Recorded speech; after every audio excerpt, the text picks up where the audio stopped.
Okay, guys, this is Moshe coming to you from Israel in the Galilee. And today is the end of the 4th of July long weekend, I expect. It's the 6th, I believe, of July. It's Sunday. It's 8:30 or 8:14 in the morning. I was hoping to get on a little earlier, but not too bad. So what we're going to cover today is what's going on with Hezbollah in Lebanon, what's going on with Hamas in Gaza, ceasefire or not, what's going on with Israel and Iran and America and Iran, and there was gunfire in Tehran some hours ago, but because they shut the internet down to a great extent, we don't know what happened yet, but it appears that closing the internet was coinciding with the gunfire, so it could have been a revolutionary effort. I don't know. We don't know how it continued or didn't continue because the internet has been greatly shut down over there, but we'll find out. Fires in America and Canada are getting outrageous. We'll cover that. And Turkey's got a real bad fire too. And in the middle of Turkey fighting their fire, they sent helicopters down to Syria because they had a bad fire. It's still going on the coast in Latakia where the Russian air base and Navy base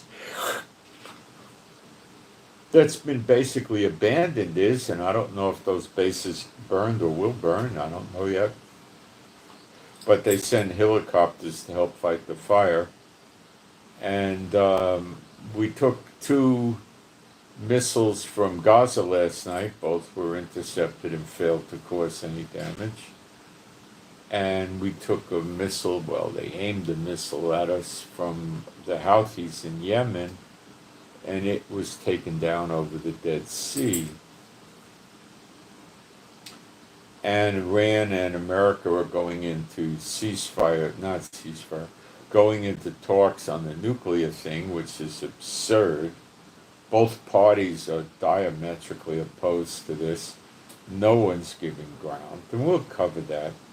So it appears that Trump this time is buying time. And the idea of buying time is also appealing to Iran. And Iran is also hoping that if they get into negotiation conversations or meetings with the Trump administration, that Israel will curtail the attacks that have been taking place daily in Iran on various buildings important to the military and government of Iran.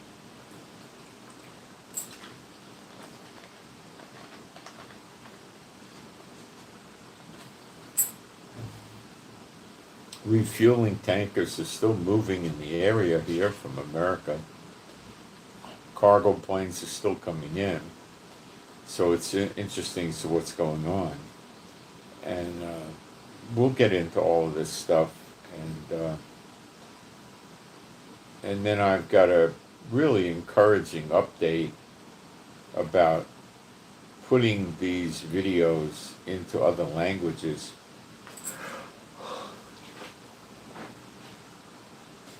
And distributing them on YouTube and Twitter and possibly Facebook and Rumble and TikTok and you name it.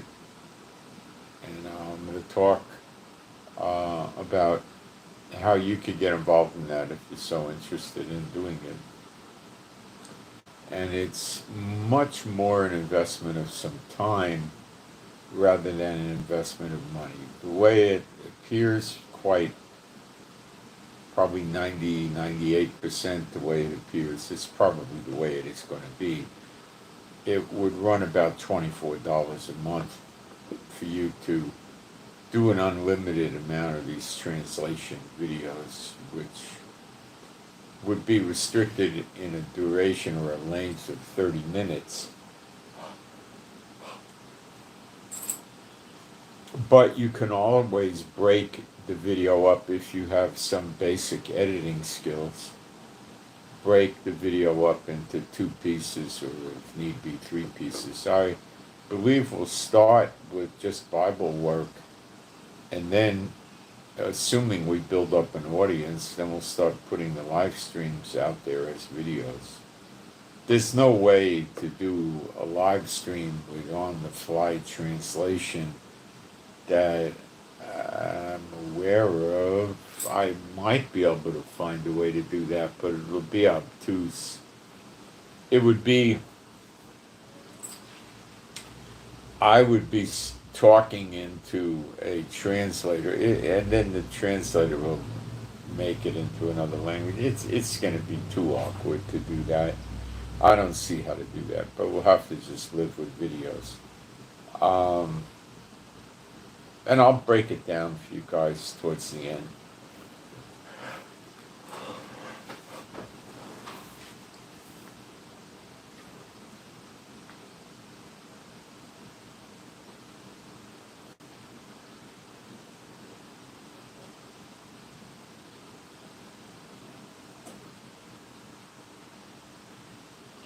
We're not using regular translators for this, like YouTube or Google translator thing.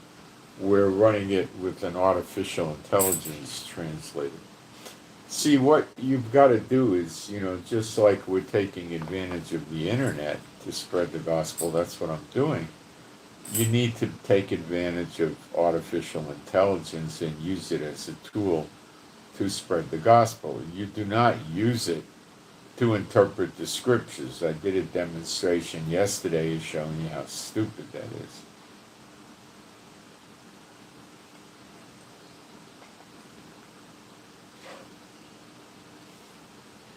When it comes to translating languages, it should work very well. I'm hearing it could be 95%, maybe more, successful in translating, whereas the Google and YouTube stuff is, I don't even know if YouTube has a translator, to be honest with you. I think they translate for transcriptions, but it's maybe 50, 60%, 75% maybe. So it's too full of errors,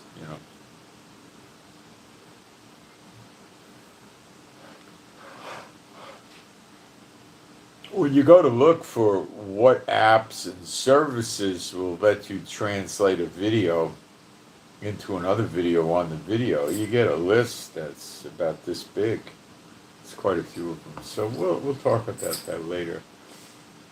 And we'll talk about what's going on with an attack on Iran, and why and when, and possibilities. And it looks like the Gaza ceasefire fell apart, but maybe it can be saved. And we'll get into this stuff. I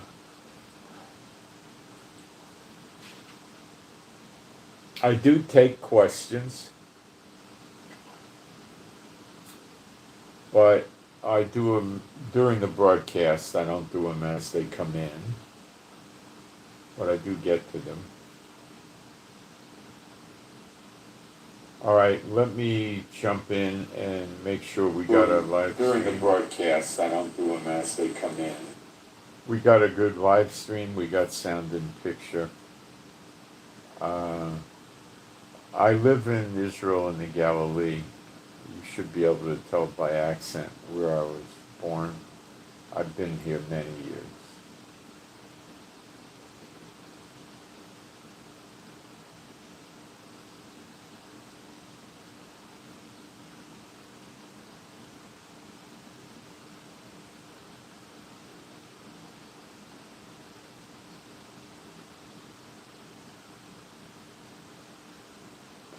Okay, I don't see questions. Thank you to the moderators again.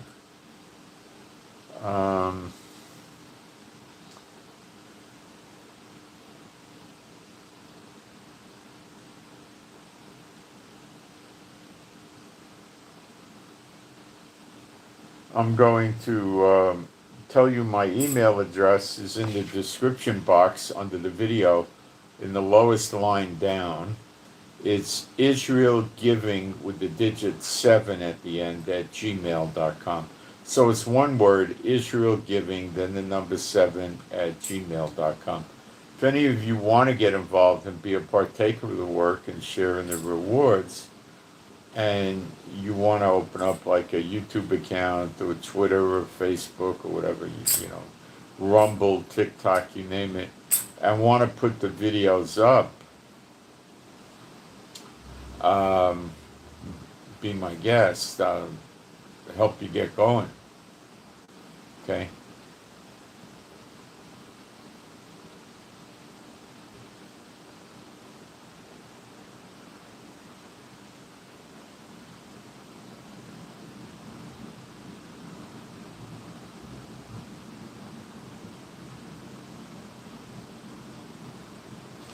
Okay. I'm going to thank you all for the greetings. I'm going to put a quick post up in the chat, and I mean quick, and then we'll get going. And I am open to questions as long as they're somewhat relevant. Bible prophecy questions are always relevant. I can try to tackle Bible questions, but I don't want to get off prophecy for these days, you know.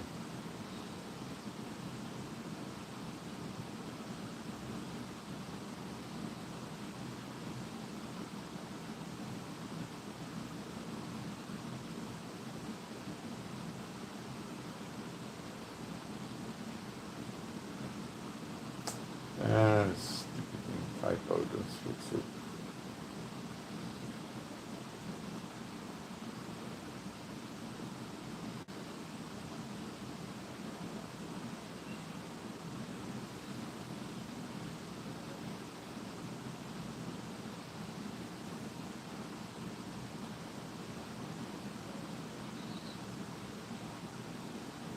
Let's see if I got it.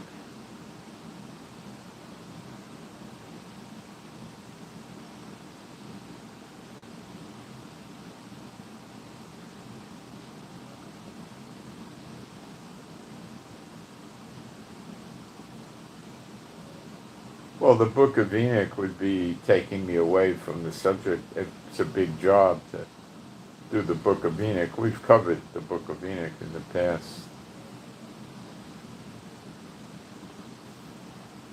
There's different books of Enoch. You have to be careful. The 1917 published by Oxford, can't remember the author's name, it's something like maybe R.H. somebody. 1917 published by Oxford, that's the good one.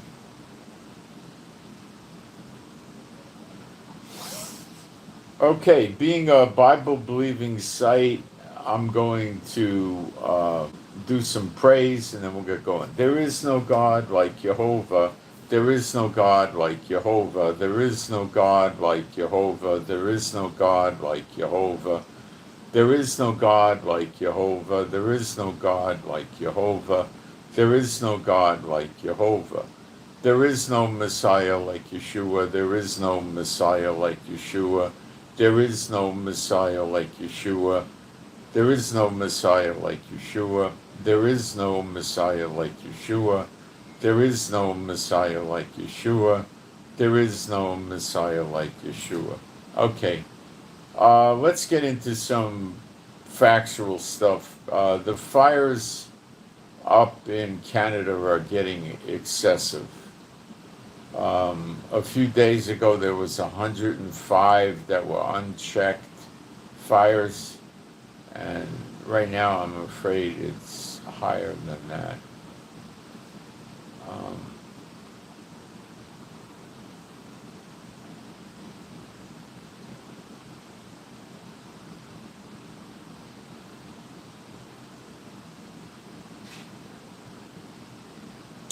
All right.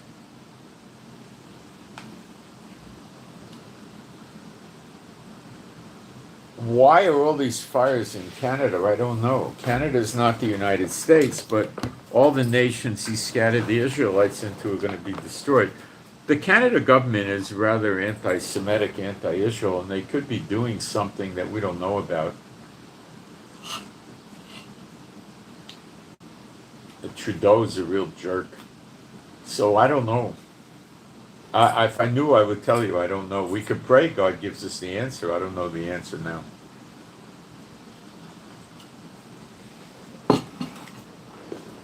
The fire in California, in Central California, San Luis Obispo, which I'm not sure, it could be near Salinas. I think it is. I said I think.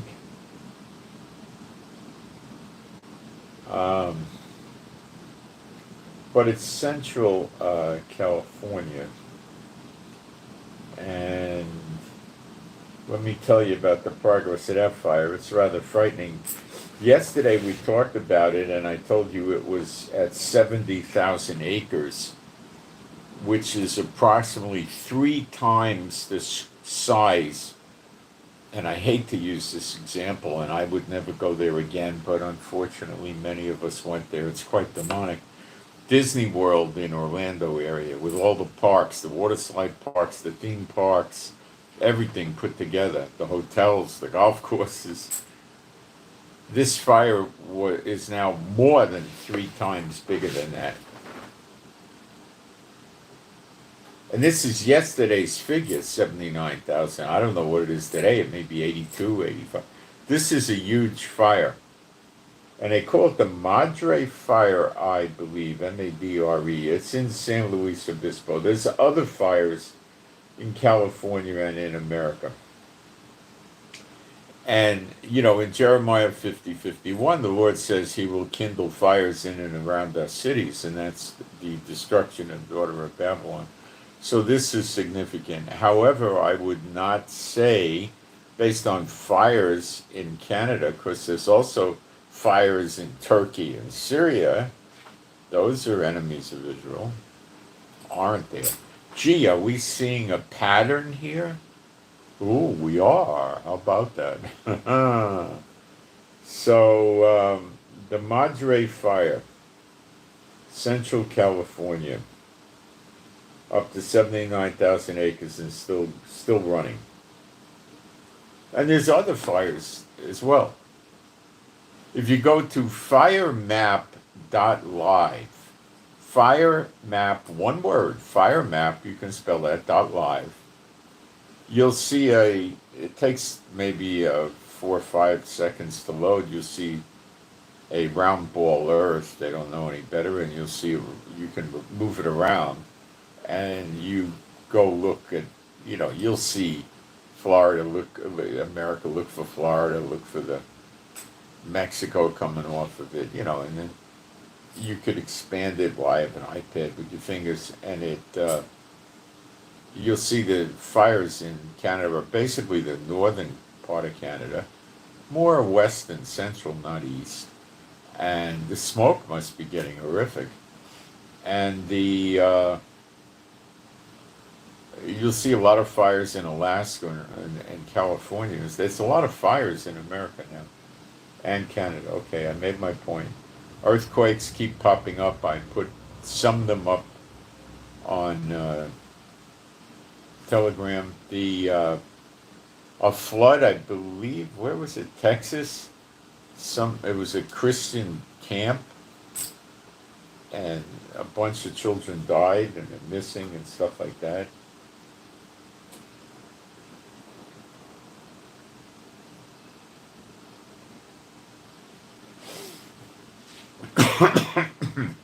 This jackass Erdogan in Turkey almost got himself in a revolution about 2 months ago for arresting a mayor that was running against him in office. The guy's a dictator, and he's got it covered up lightly these days. And then he arrested 3 mayors yesterday, or possibly the day before, but I think it could be yesterday, but the day before, if not.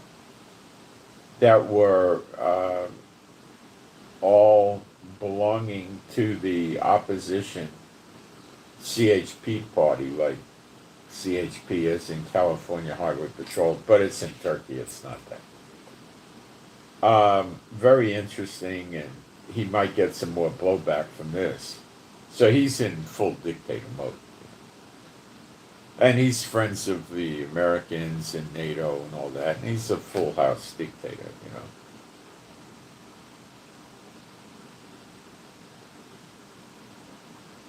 We now in America have an extreme heat wave and wildfires. And they're afraid this is going to create panic and freak out mode amongst tourists traveling in the western states of America, which would be including California, Oregon, Washington State, New Mexico, and Nevada. Now, let me give you a reason why these states in the summertime are very heavily trafficked by tourists, not drug traffickers, tourists. Okay, California, amazing amount of tourist attractions. San Francisco is huge. They go to take a tour of Alcatraz on the boat. They go to Pier 39, Ghirardelli Square.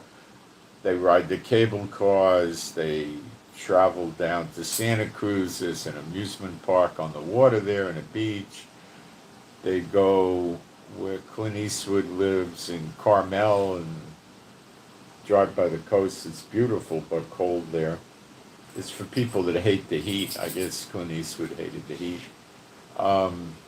I remember once, about 45 years ago, I'm old, going down there and having a picnic, just stopping the car and doing an ad hoc picnic and by the golf course near there and by the water, and the clouds are coming in the middle of the day. It was like San Francisco weather, but cooler and windier.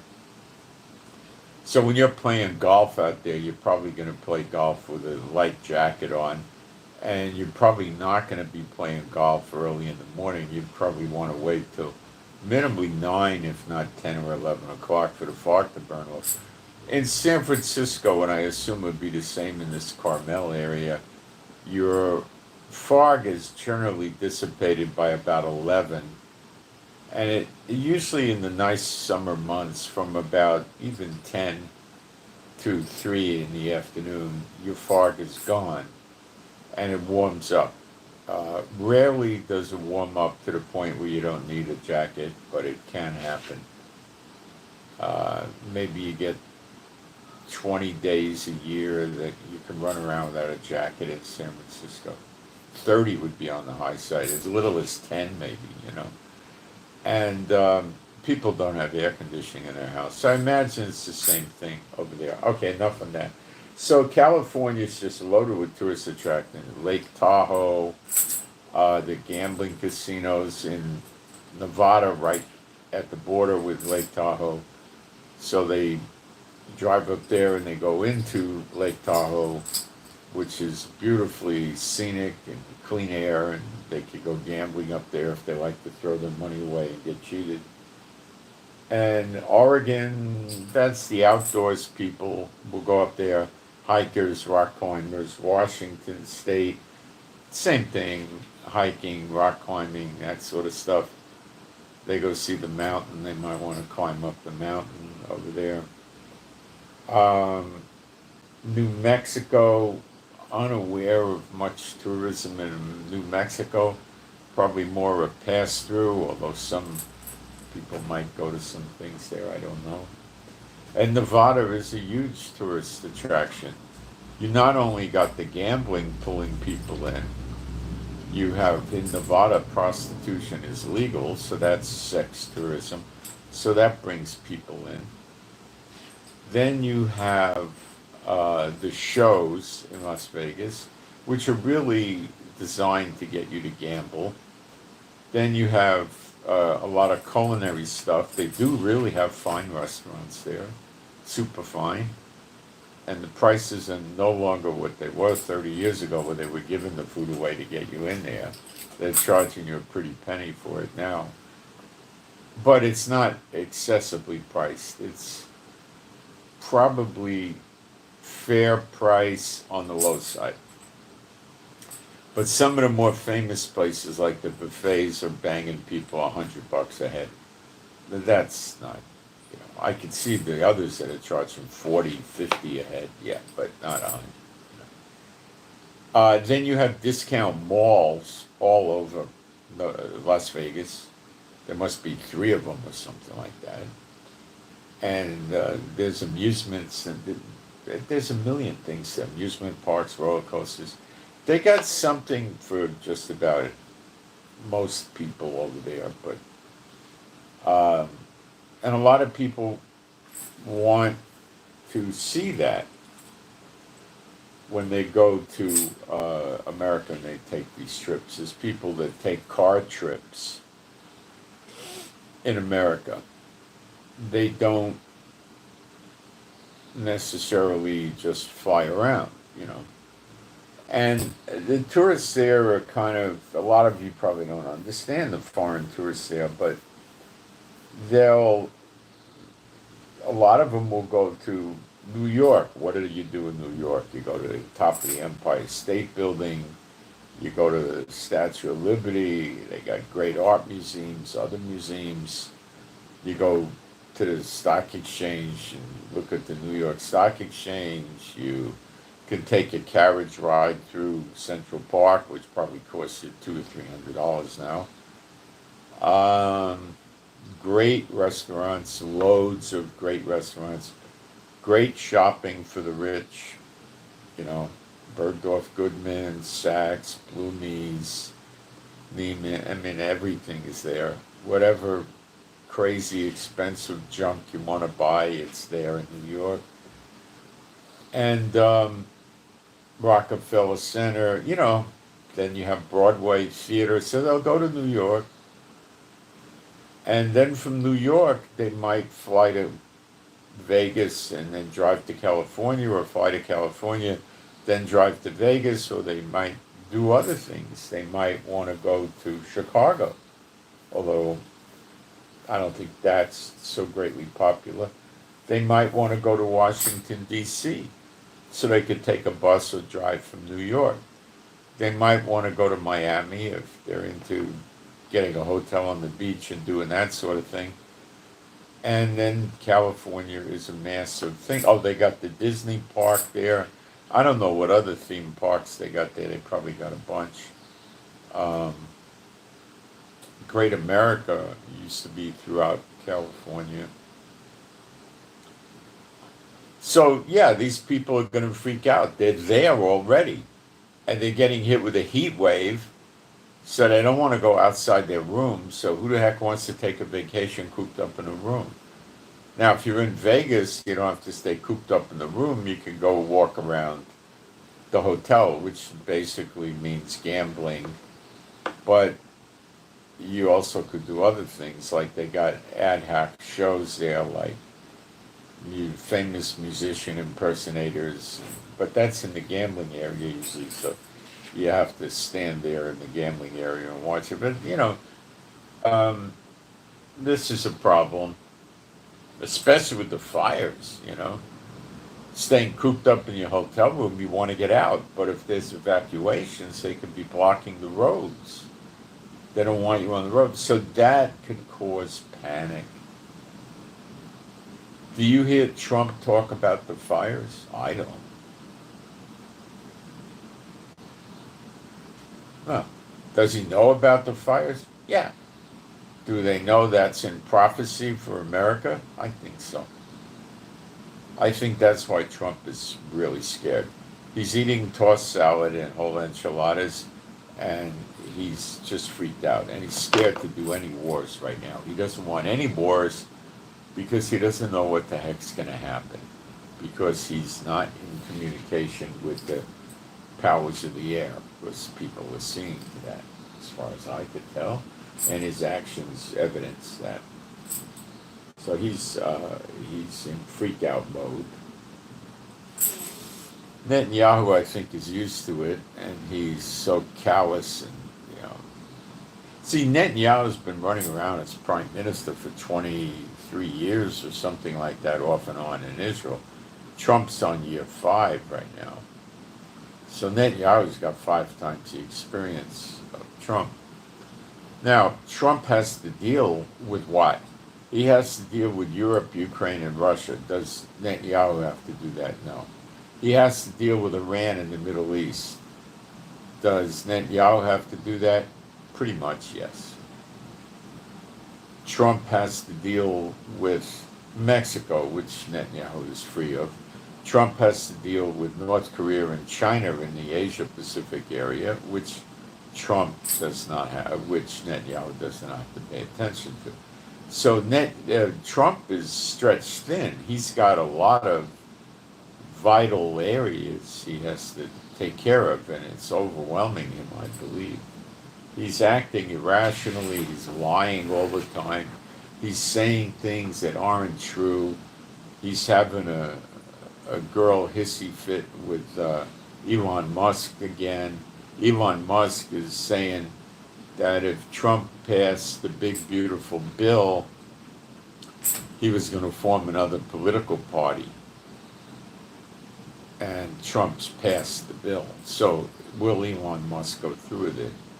Probably 75% chance. And can Elon Musk do it? Yeah, but prophetically there's not enough time. It will cause Trump and Musk to be fighting, and they may try to destroy each other. Musk is going for 3.5 years down the road, not for now. So, I mean, if prophetic time allowed for it, which it doesn't, he could use his wealth to. He already got his own social media platform where it has to have at least 1 billion people, which Trump doesn't really have, does he? No. Trump seems to have Fox News, though. So if prophetic time allowed, theoretically, Musk may be able to take Trump out. Musk is not so great of a public speaker. Trump stimulates the people. Trump uses very simple words so all the people can understand him. Musk tries to do that also, but doesn't get it as good as Trump. But he's probably not taking lessons like Trump did. So he'll take lessons and he'll pick it up fast.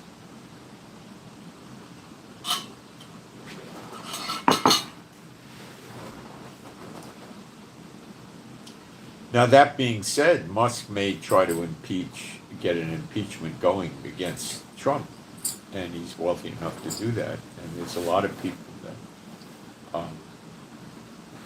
are probably looking at getting rid of Trump now that 3 months ago didn't look at him that way in the Congress. I'm not kidding. A lot of people that were Trumpites are not fond of Trump anymore now. Okay, let's go back into what's going on with the news here. Could call it a World War III update, couldn't we? Yeah, you could. All right.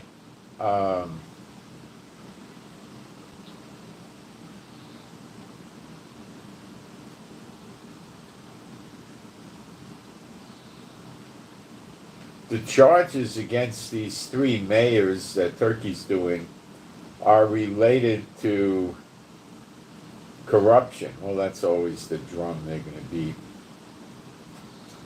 The same reason for which the mayor of Istanbul was arrested in March of this year, causing clashes in the country in the streets with the security forces and the people. He's a dictator. So you've got to take a hard look at this extreme weather and the fires at the same time in the summer. It's going to be a heavy hit on tourism. when the smoke comes in and the roads are getting closed and evacuation routes are rough. And see how that works.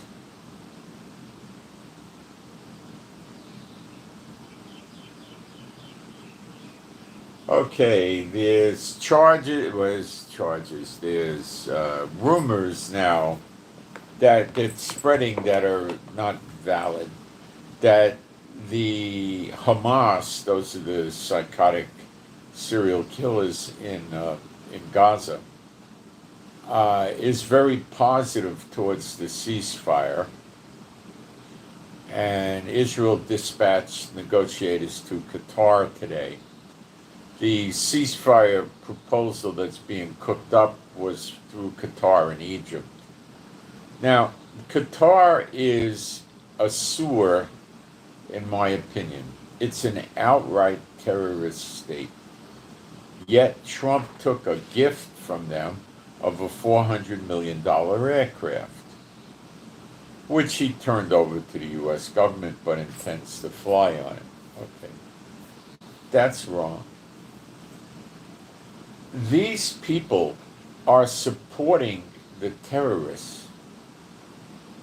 Now, you see the people in Gaza. In Telegram, I put up videos, not super frequently, but I've done it a number of times.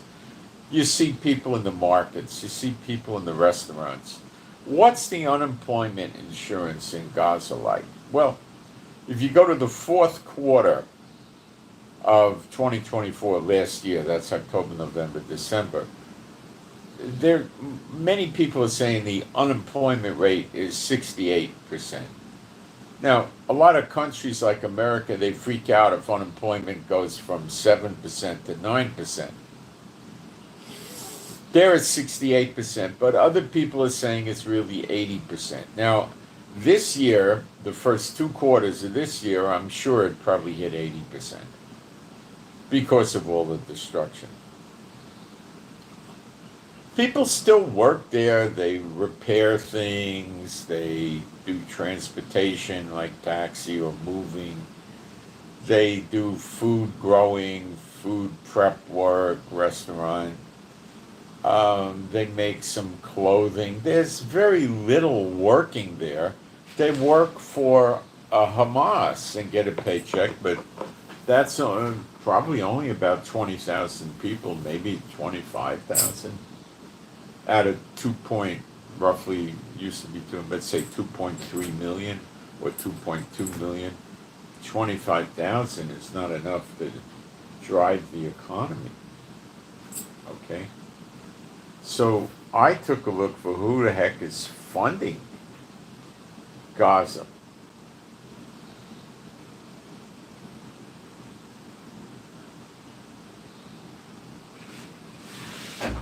And let me tell you what Qatar just did with Lebanon.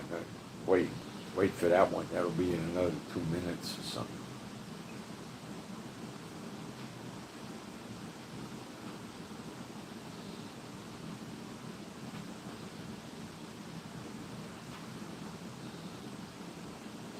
Qatar, from the period of October 7th, 2023, the start of the war, to October 7th, 2024, 1 year, it provided aid worth nearly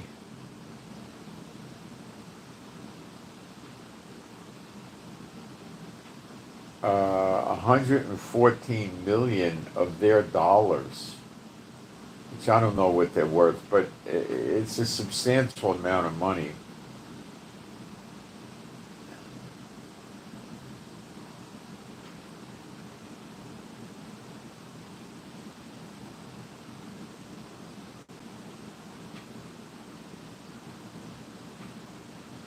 The other oil-rich Arab states give money to them too.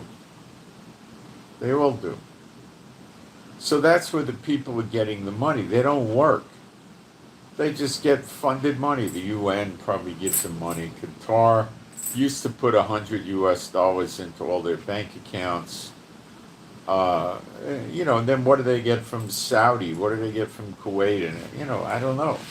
But they're not working, and they're running around buying expensive cigarettes and food and eating in restaurants. Something's going on, right?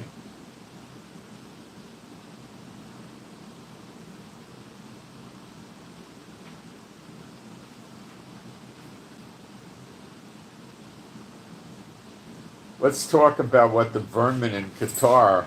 Now, remember the war in Gaza. Qatar was keeping the real leaders of Hamas in five-star hotels in Qatar, eating, caviar and lobster and stuff like that, right?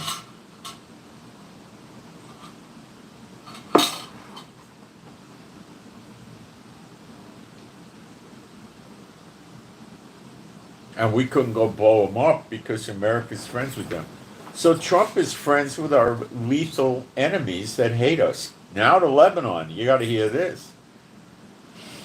The Qatar, and I put this on Telegram, the Qatar government told Lebanon, we don't want you to have any conflict with Hezbollah. Time is up for Hezbollah to surrender their weapons to the Lebanese government, the Lebanese army.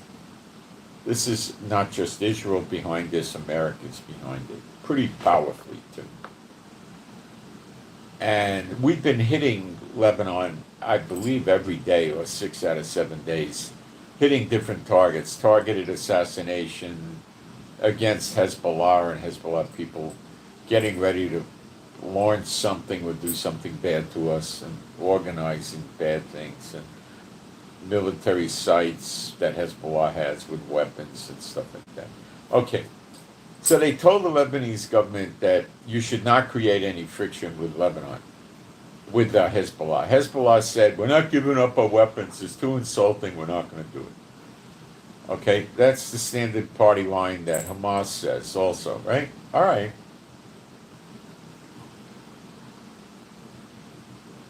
So Qatar tells the Lebanese government that if they support the Lebanese army.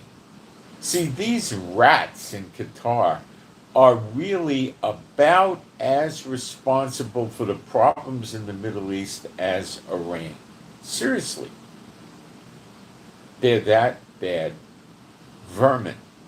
Okay? Qatar. Tossed salad, whole enchilada for Qatar. So they told Lebanon that basically if you're going to put pressure on Hezbollah and, about giving up their weapons, well, we might just cancel your funding that we give to your army because we don't think you should be doing this. It's going to create too much tension. That's their party line, right? So they're hateful of Israel. And they want Hezbollah to stay armed and dangerous so one day they could damage Israel.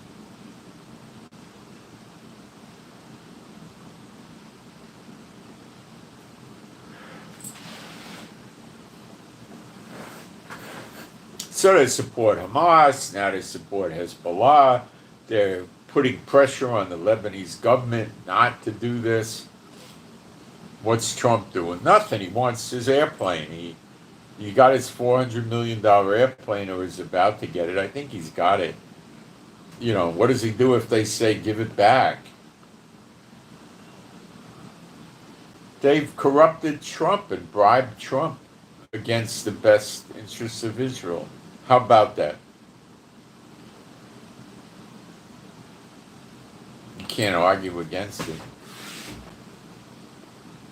So why is there peace talks between Trump and Iran? I mean, what is this? Well, we got to look at the whole picture. First thing is Iran needs to get the daily attacks on their buildings, military, weapons factories, storage, government sites and stuff like that. They need to get these attacks stopped.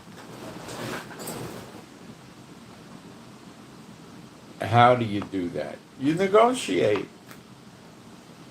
Because they are assuming Trump would tell Hamas, tell Israel, cool it, they're negotiating with us, let's not keep attacking them.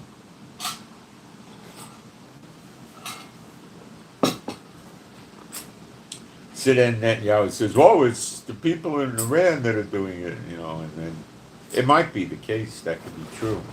In which case Trump would say, well, if it's really the people in Iran, you're not responsible, there's nothing that can be done about that.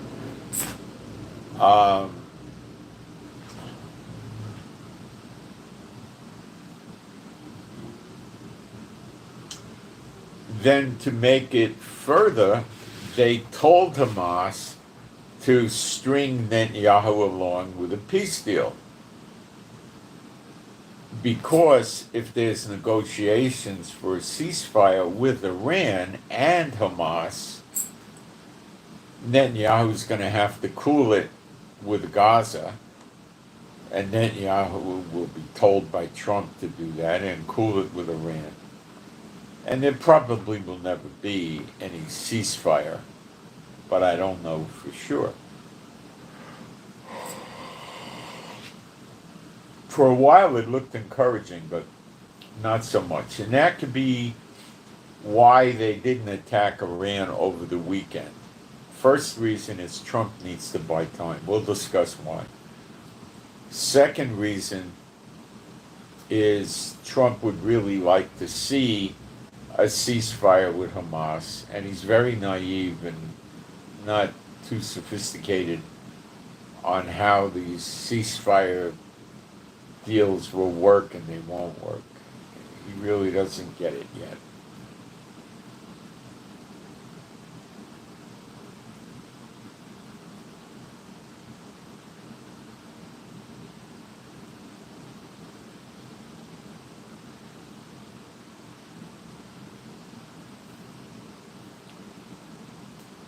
Trump may need more penetrator bombs.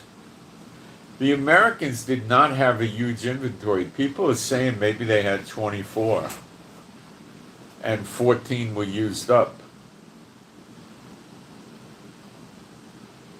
So that's taken the inventory down to a dangerous level. Why? Well, you got to remember, Trump has to worry about China and North Korea and their underground facilities if the time comes. So he's already at low inventory. So it may take a few weeks to get these new bombs manufactured. Or he might be worried about THAAD missile interceptor missiles. The THAAD is a system. It fires a THAAD missile. And in the last attack, Israel used a lot of THAAD missiles up.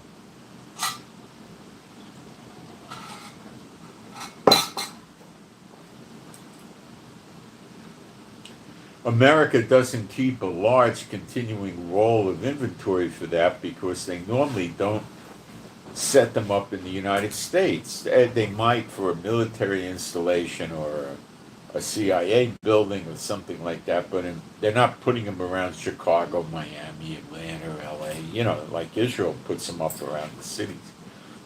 So Trump might be pretty interested these days in getting more anti-missile systems set up in a few strategic locations, maybe Whitman Air Force Base where the B-2 bombers are, of course Washington, D.C., and of course New York City. So we got to look at all of that, okay?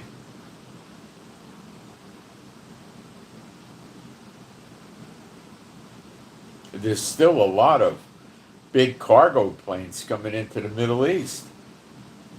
What is Trump bringing in here? Well, he might be replenishing the supplies that Israel used up in the 12 days, but that doesn't sound highly likely.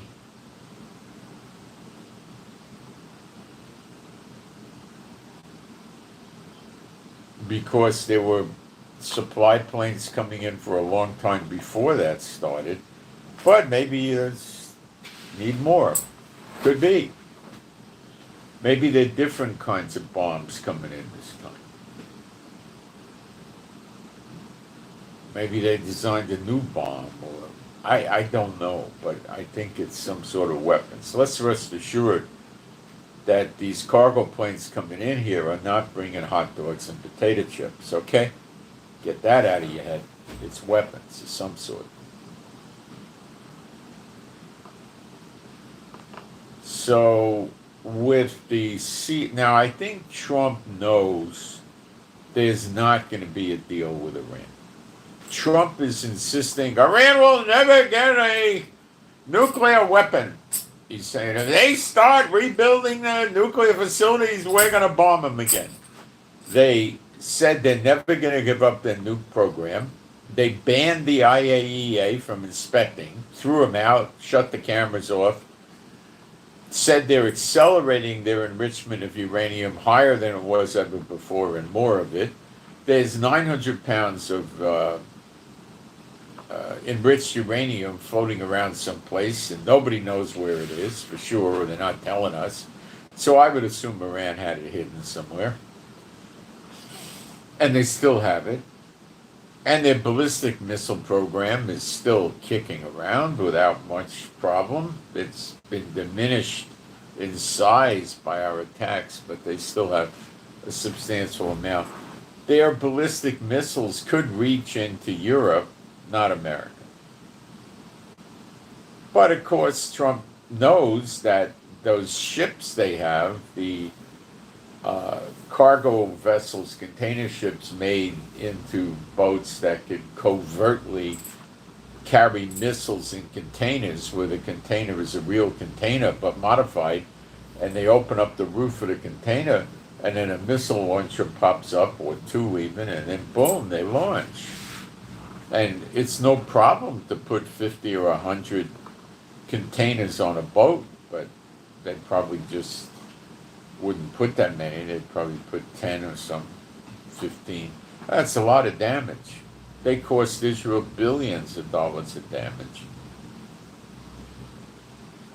They actually did hit 5 Israeli military bases.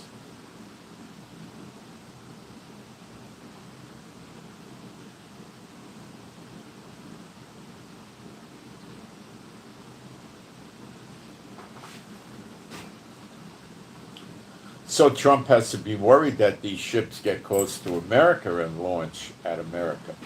Close could be 100 miles, 200 miles. And they don't have missile defense systems set up, around cities like Atlanta, Miami, Baltimore. They don't have that.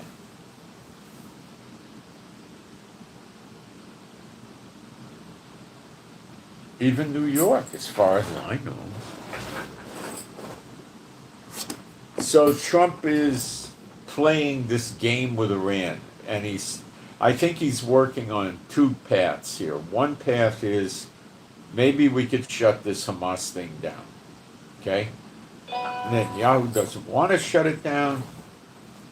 I don't think, although he has to tell Trump he does, I don't think he really does. So they were getting positive signs from Hamas with Qatar, and now the positive signs are taking a deviation for the worse. And they're changing the terms in a way that Netanyahu said is impossible for Israel to agree with. It involves how, who, what, where, when the withdrawal of the troops would be, and different things. They don't want America or Israel to control the humanitarian aid. They want the UN to do it. Well, the UN is corrupted with them, and they let Hamas grab all the humanitarian aid, and Hamas keeps it for themselves for staying power, and they steal it from the people of Gaza, and then they have their friends open up shops and stores and sell it at exaggerated prices. And where does their money come from for them to buy it? It's coming from contributions from Qatar, Jordan, possibly Turkey, Saudi Arabia, maybe Yemen helps them, Iraq may help them, Kuwait, Bahrain, Qatar, UAE, they're all helping this thing. They all hate Israel. The Abrahamic Accords is nonsense. As soon as the time comes, they'll turn. It's just nonsense. You know, there's a couple of prayer requests here that's important, uh, especially for those putting the prayer requests in. We've got to take this very seriously. Okay, so we got a prayer request for CM, Charlie Mike CM, Charlie Mike, prayer for stronger and closer walk with the Lord. CM, Charlie Mike, a prayer request for stronger and closer walk with the Lord. Next, prayer request for ES, Echo Sierra, ES, Echo Sierra. Pray for healing of kidneys for ES, Echo Sierra, healing of kidneys. Okay, so the reasons for Trump not attacking Iran or not having Israel attack Iran right now is the Gaza thing. But the Gaza thing is falling apart. It already did. They're making demands that are deviated from what Qatar and Egypt were saying that they were getting positive about. Now, this could be, they're always going to ask for more, but this is how you drag out a negotiation. Okay? Trump may have figured this out by now. I like to think he did. And he wants this negotiation for Iran for some reason. And I don't know what it is. I don't know if those other two aircraft carriers are still coming to the Middle East or not. All we're picking up is a lot of cargo planes and refueling tankers coming in. Is Trump going to have another just call Netanyahu and say, go attack Iran today or tomorrow? Could be. He might do it. He may do it with Israel. I have no idea.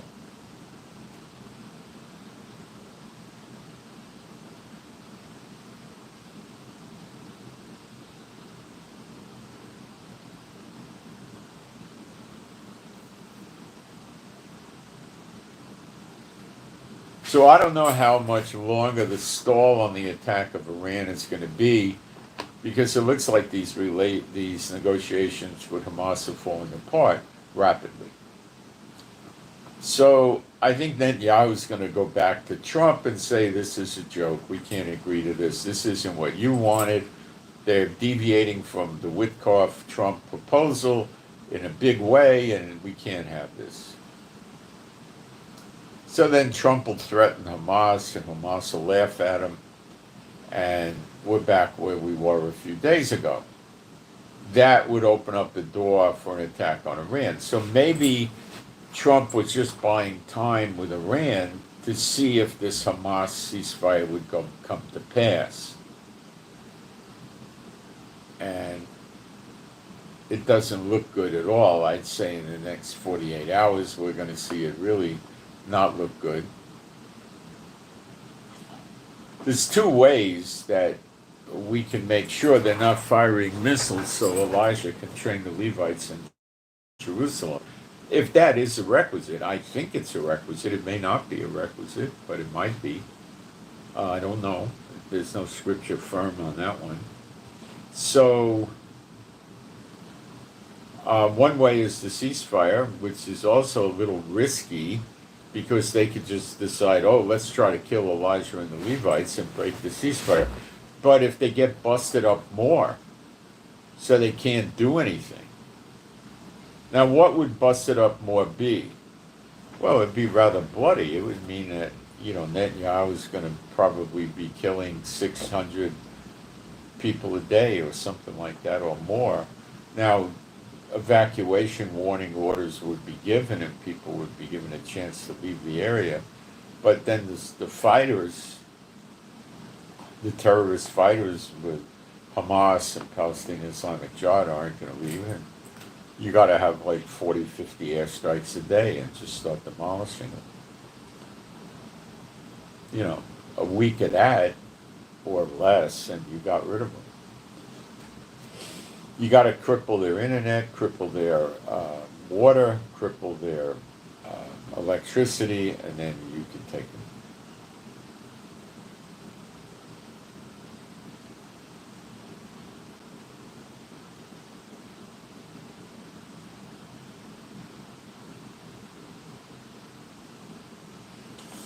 So we'll see how this develops, but Trump can't be that stupid that he's going to seriously negotiate with Iran when Iran is saying we're not giving up a nuke program and we're rebuilding our site already and we're accelerating it and come on. They're making a monkey out of Trump, and yet he's sitting there saying, oh, we'll negotiate. Well, he's buying time. He can't be that stupid. He can't be. Okay? A junior high school kid would know better. If he is that stupid, boy, America's in trouble, but I'm not sure he was.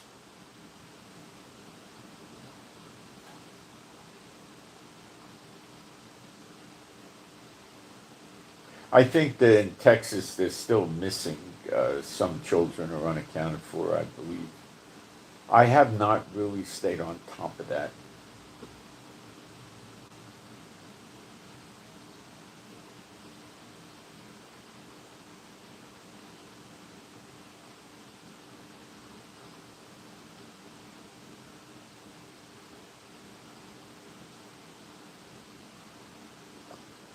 What do you want me to do? Read all the 7 letters to the churches? Why don't you ask me a specific question? I'll tell you what. I'll give you something on the 7 letters now. And I think you're talking about like Revelation 2, right? Okay. Now, let's start with Revelation 13, and then we'll go right into Revelation 2. Okay, and Revelation 13 is going to be rather quick.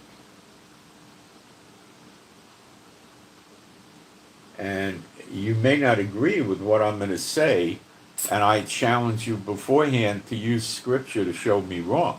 Let's see if you can, okay? All right. Verse 1, and I stood upon the sand of the sea, that's by the beach, the shore, that's Paul, that's Apostle John, rather, and saw a beast rise up out of the sea, having 7 heads and 10 horns, and upon his horns 10 crowns, and upon his heads the name of blasphemy. That's the beast in Revelation 17, it's not Satan. Next verse, verse 2. And the beast which I saw was like unto a leopard. Now, he doesn't look like a big cat and a bear. This is his attributes. It's allegorically describing his attributes. And his feet were like the feet of a bear, and his mouth as the mouth of a lion.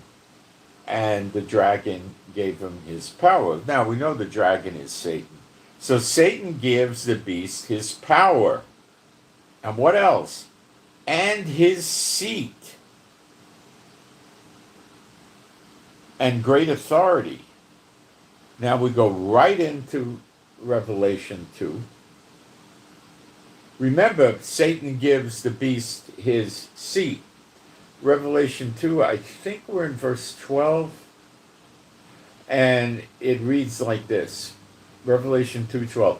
And to the angel of the church in Pergamos. Now, Pergamos, there is no Pergamos in Israel. Never was, never will be. Pergamos is in Cyprus, actually North Cyprus, which is owned, operated, and controlled by Muslim majority country Turkey, or Turkiya in their lingo. And it's actually in the northeastern area of Cyprus, and there's a lot of coastal area by Pergamos. Now, some of the modern translations erroneously say Pergamum, but just to set that aside, Pergamum is a city in Turkey. There never was or will be a Pergamum in Israel, so it always points to Turkey. Anyway, Right. These things saith he which hath the sharp sword with two edges. Well, in Revelation 19, he has a double-edged sword coming out of his mouth. That's Yeshua. Okay, so it's Yeshua saying it. I know thy works and where thou dwellest, even where Satan's seat is. So Yeshua just told us Satan's seat is in Pergamos, which is in Cyprus. And Revelation, Apostle John told us that Satan gives his seat to the beast. So the beast temple with the false prophet and the talking statue is in Pergamos, not in Israel. I'll keep reading. Where thou dwellest, where Satan's seat is, and thou holdest fast my name, and hast not denied my faith, even in those days wherein Antipas was my faithful martyr, who was slain among you, where Satan dwelleth. So where does Satan dwell according to Yeshua in the written word of God? In Pergamos. So was Satan already cast out of heaven when this was written about 2,000 years ago, roughly? Yes.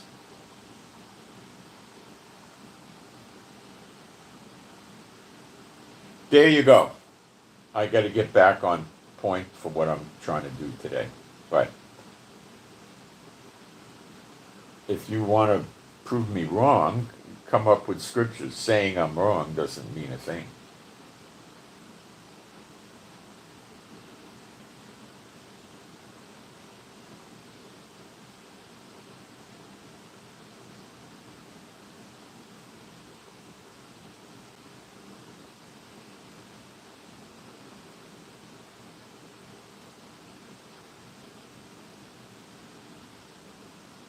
Well, I'm not getting any answer from the one calling me Mr. Prophecy.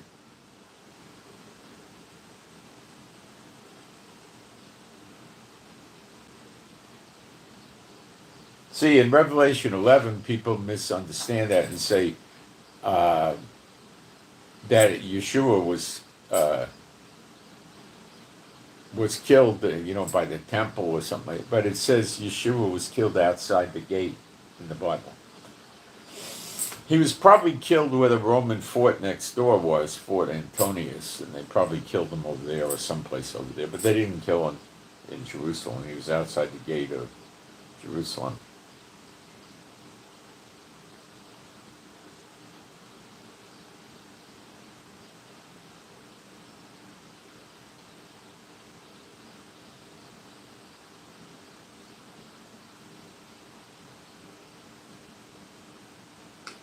I didn't address what I asked. What did you ask? You asked about the 7 letters. I imagine you were addressing the 7 churches, so that's what I went into.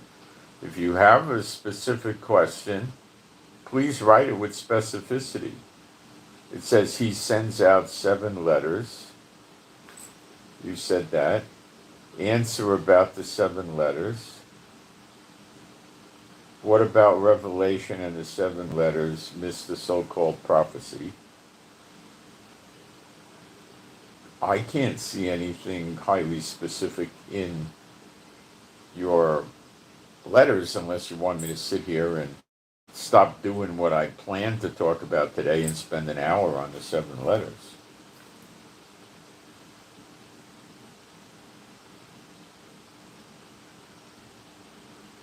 I do not know Revelation. Great, give me a scripture. A comment that I don't know Revelation is absolutely worthless. If you can't give me scriptures that I just broke, then you don't know Revelation. So use the scriptures like I did. And I know you can't.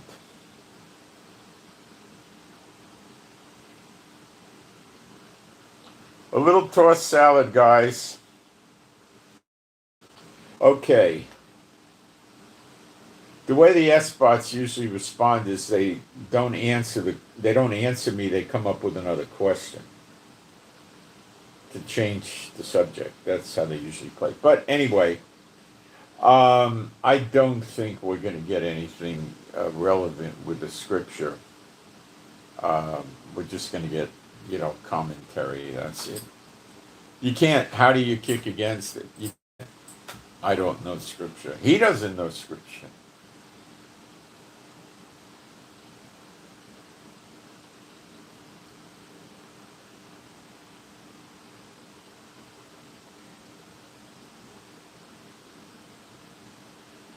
All right. So we found somebody's helping me with this. I don't want to name the person.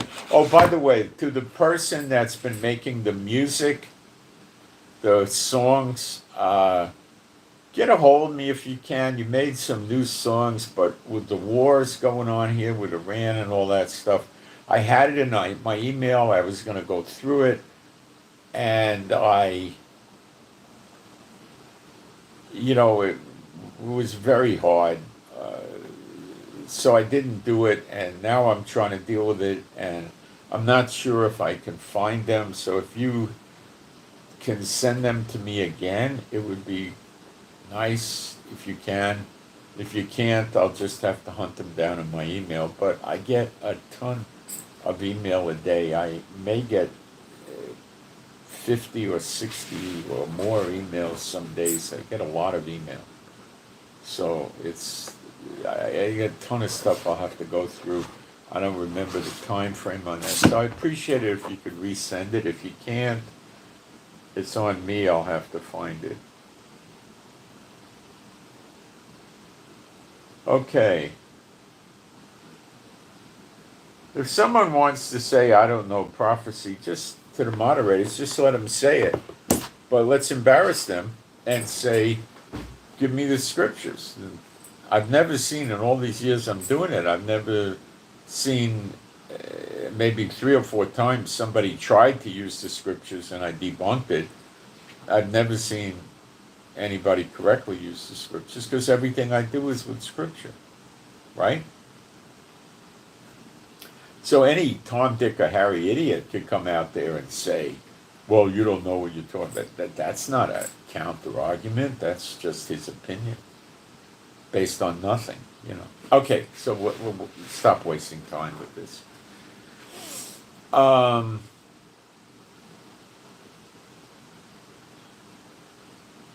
If the church teaches it, it probably ain't right, guys. I know some of you may not understand that, but a bad tree only has bad fruit. You don't get any good fruit from a bad tree. Yeshua explained that to us in absolutes. And you don't get bad fruit from a good tree. All right, so back to this. So we have a source to translate my videos. It's a place that charges $24 a month for unlimited. Okay, there's probably 10 or 12 of these places, by the way, or 15, a lot. You can find your own. I mean, you don't have to use any specific one. Here's the plan. They do many languages. Okay, some of these, this is artificial intelligence for language translation only. And artificial intelligence, using it for language translation, is a good use of this. And they get accuracy of 95%, the good ones. Even could be higher, maybe.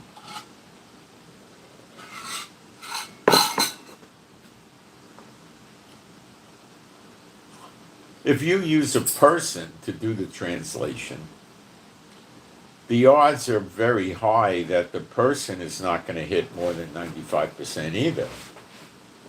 Because you can only be mother tongue one language. So, if you're mother tongue English, you're going to get the English right, but when you bring it in from, say, Russian, you're not going to get the Russian 100%. So the AI is going to do it better than people will. That's number one. Number two, faster and painlessly, and they could put it into language and put it in the video. In other words, take my English talking out of the video and put in the talking from the AI thing in Russian or Chinese. Okay, so what would the key languages be if we were trying to spread outreach like this into the world? Well, Spanish is probably one of the first ones I want to go after. The target is predominantly going to be churchianity. Why? Because somebody that's an atheist or a Buddhist or a Hindu or a Muslim is probably not going to be looking at my videos. It could be an atheist. It could be somebody that was a believer that backslid. But again, they might be oriented to my videos. But the churchianity people are the big ones that would be most likely coming to the videos. So in Mexico to Argentina, there's a massive amount of churchianity, not just Catholicism, as they call themselves Catholic, but there's a lot of Pentecostalism and not so much the nominal Christian stuff. And they got churches where people dress up like Friar Tuck. You know, they got all kinds of churchianity in these countries. So Spanish would be an interesting one I'd like to probably start with. I would also like to do Russian, and we might be able to reach a lot of people that speak Russian around the world, but that's not that huge. What else would be huge? Arabic.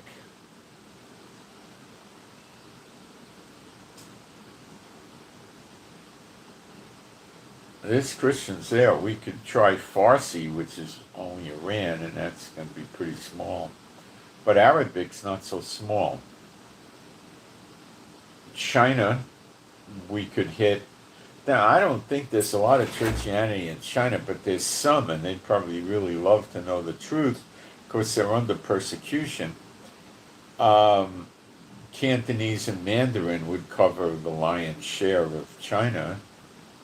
That's two languages, actually. Then we got Korean, which covers North and South Korea.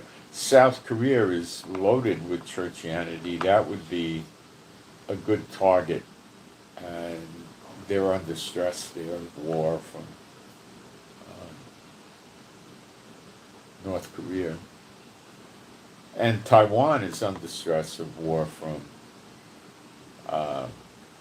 China. They speak, I guess, Taiwanese, I would assume. We could chase millions of languages if we had enough people. We could do Vietnamese. India is another area. They have a million different dialects over there, but I don't see them coming in to the videos, but maybe one a year says hello, I'm in India, or one every few months. And they speak different dialects. There's Hindi, and you probably need to hit at least 2 or 3 dialects with India. Okay, I'm not sure if anybody knows what they speak in Africa.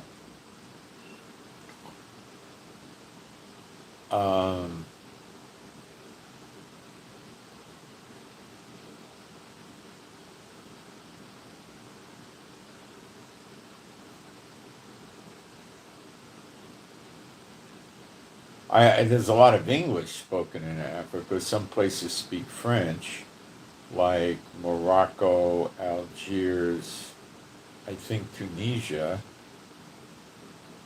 speak French. Maybe some other places in Africa are using French.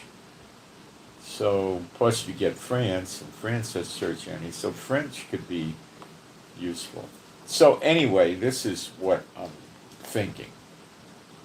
I usually get up early in the morning, 4 or 5, sometimes 5:30, sometimes 4, and I prep a few hours to do the broadcast. Now today and yesterday on the 4th of July weekend, the news has been pretty light, so there hasn't been a lot to absorb.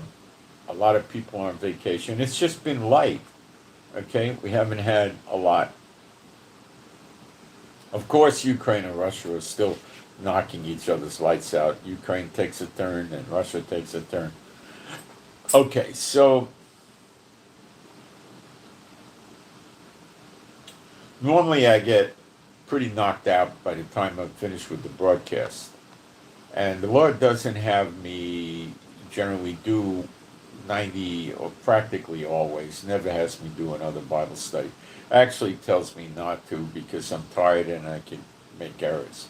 Now, I don't think if I was 25 years old it would be very different. I would get tired also because you get tired from here to here. It's not in your biceps or your back or your legs you get tired. You get tired right up in here in your brain. So, that being said, that's what goes on. And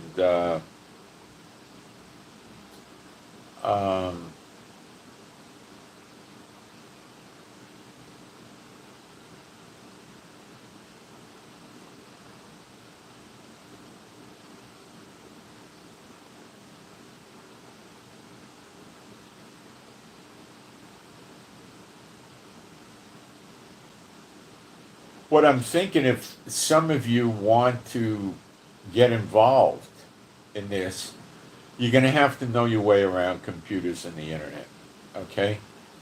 You could join one of these services. The cost is not crazy.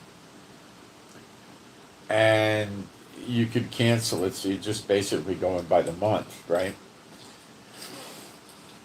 Now, you'd need to have a decent computer with some memory. I don't know.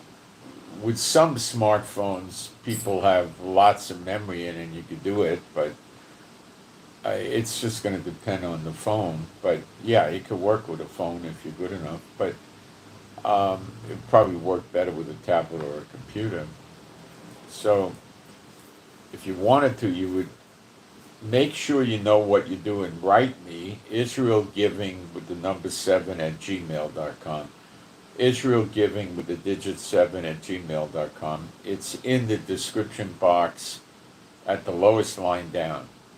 Israel Giving with the number 7 at gmail.com.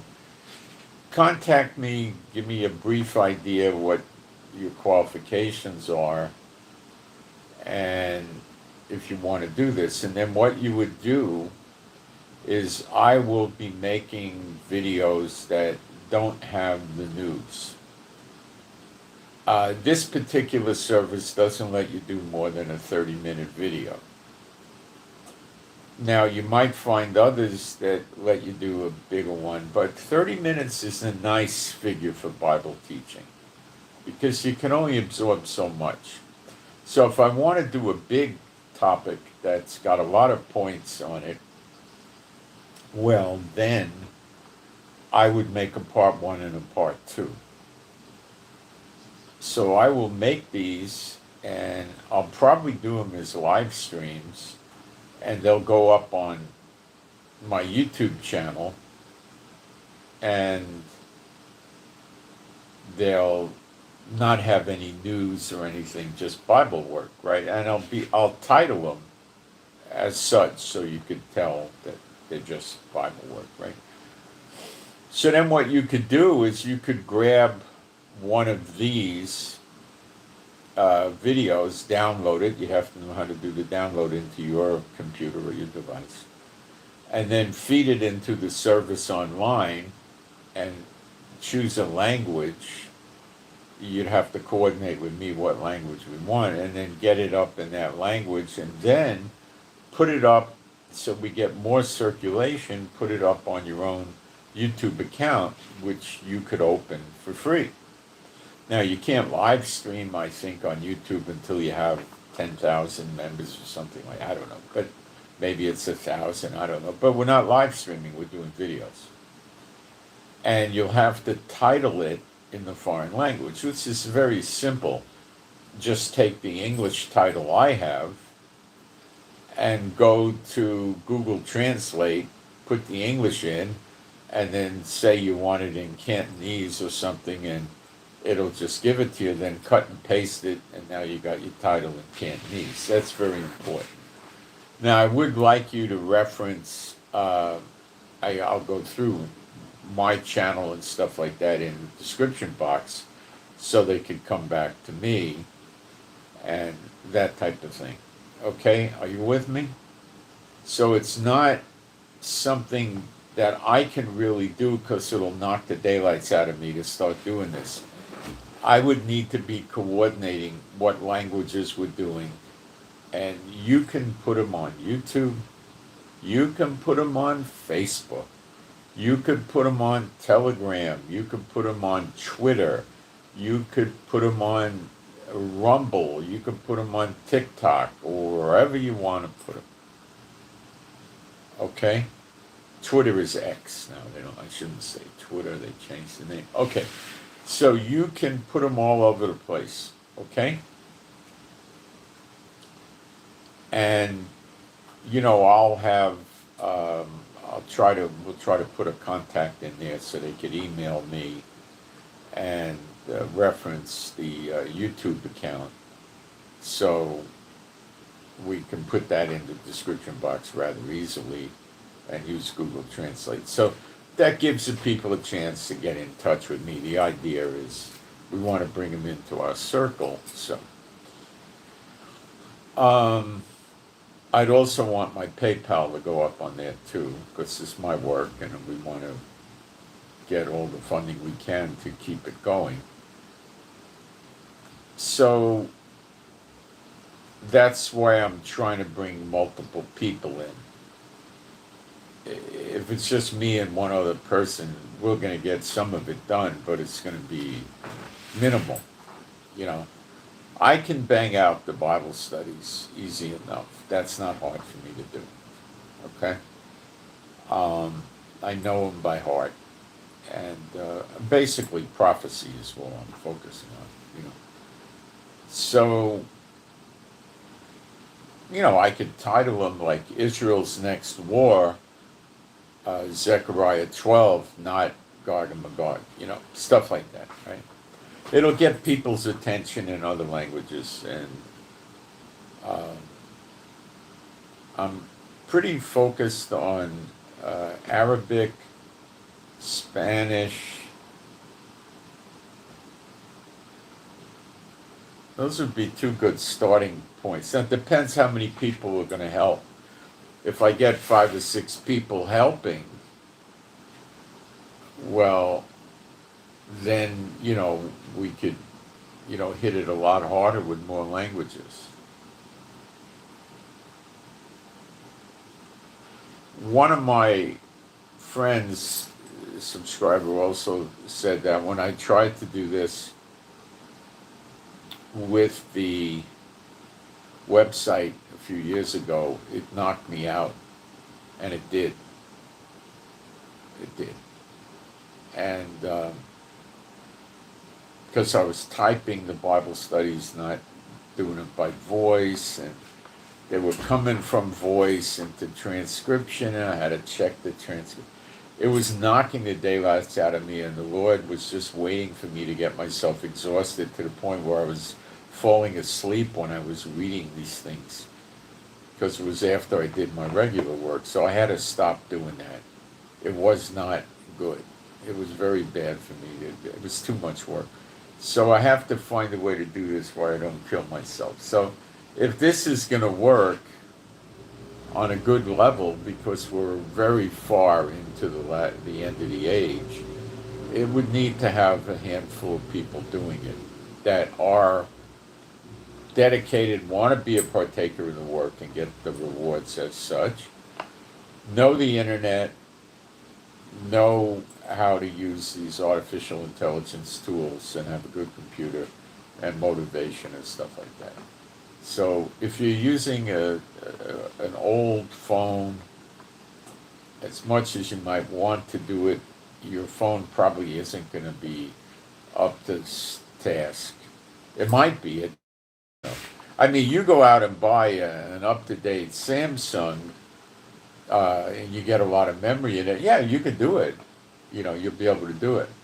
But a lot of you have phones that are barely working they're on their last legs and stuff.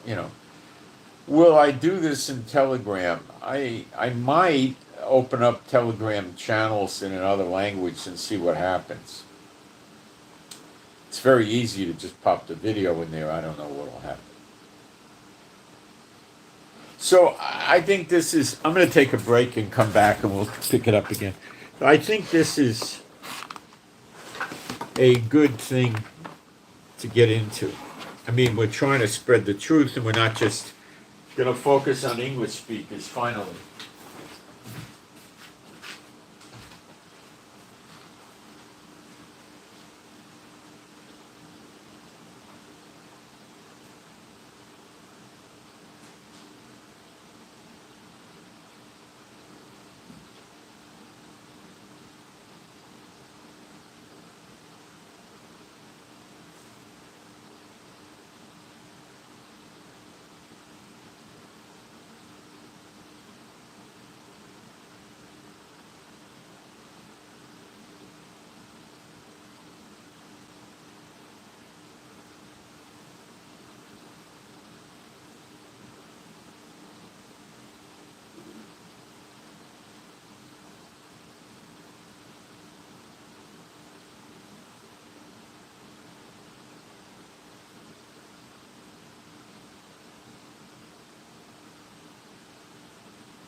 Many of you heard me talk over the years about how I wish we could get enough offerings going where I could put these things up in other languages.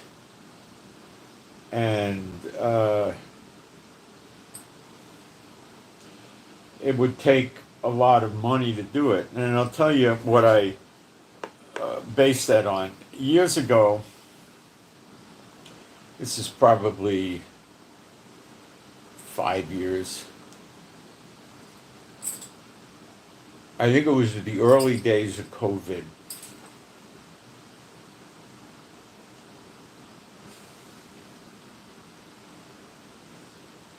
I was in a restaurant with my wife, and one of the big false teachers was there. This character says he's Jewish and he's not. I don't believe. But anyway, he was an American. And he doesn't live here. He came on a vacation or something. Or a ministry trip or something. And he was talking to two Russian people. I was sitting a couple of tables away, and he didn't know who I was. I knew who he was. Now, if you live in Israel long enough, you'll see almost all the big false teachers come here. So,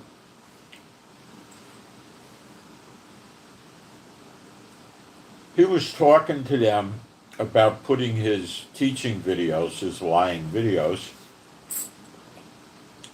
getting them done in Russian. Now, these two people were Russians that came here made Aliyah here years ago, or probably their parents did. And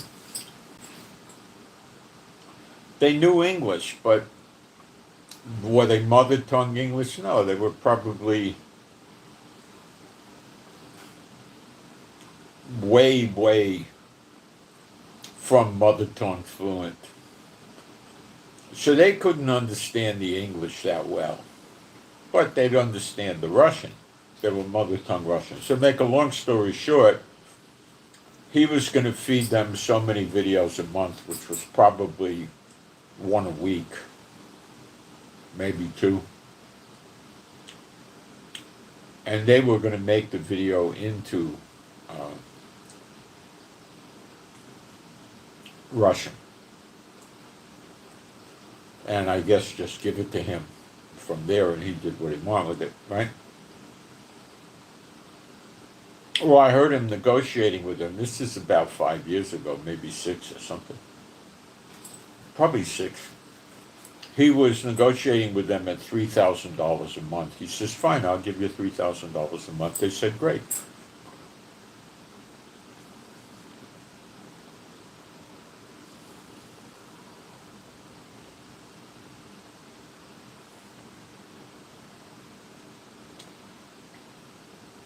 Now, why now?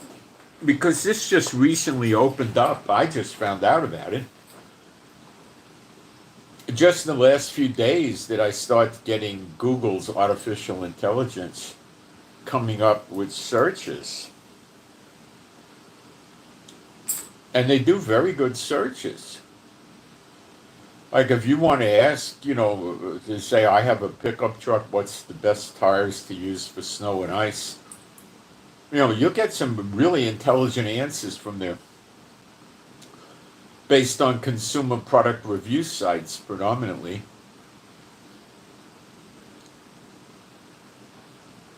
And you know how long it takes you to go through that yourself, where this comes up in 3 or 4 seconds. Yourself, you could be there for 3 hours, going to different sites, trying to figure out who's compromised. In other words, they're selling or promoting tires or their influences. It's a nightmare.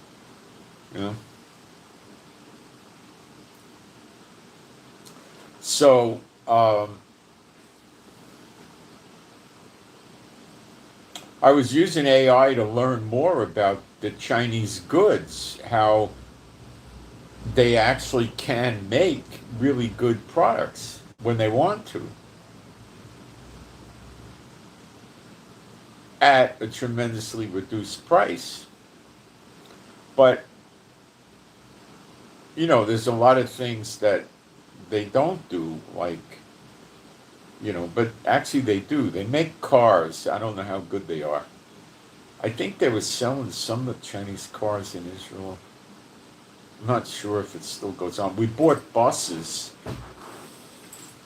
We buy eco buses. They're very non-polluting the atmosphere.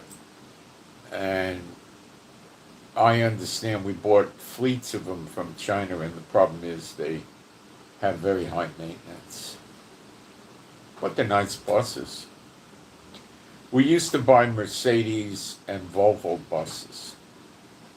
You never rode on a bus until you were on a Volvo or a Mercedes bus, let me tell you. They're really nice. Mercedes was giving us discounts, but I think it was cheaper to get the Chinese buses without the discount than the discounted Mercedes price. And I don't know what happened to the Volvo buses, but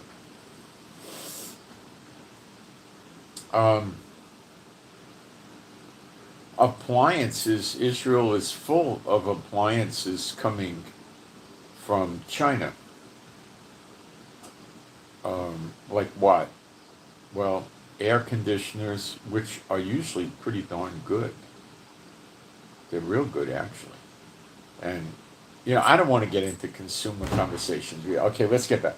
So this thing with AI opened up, and now we could hit many languages without having to pay a team of people $3,000 a month, or maybe today it would be $4,000 or $5,000 a month, to translate in just one language.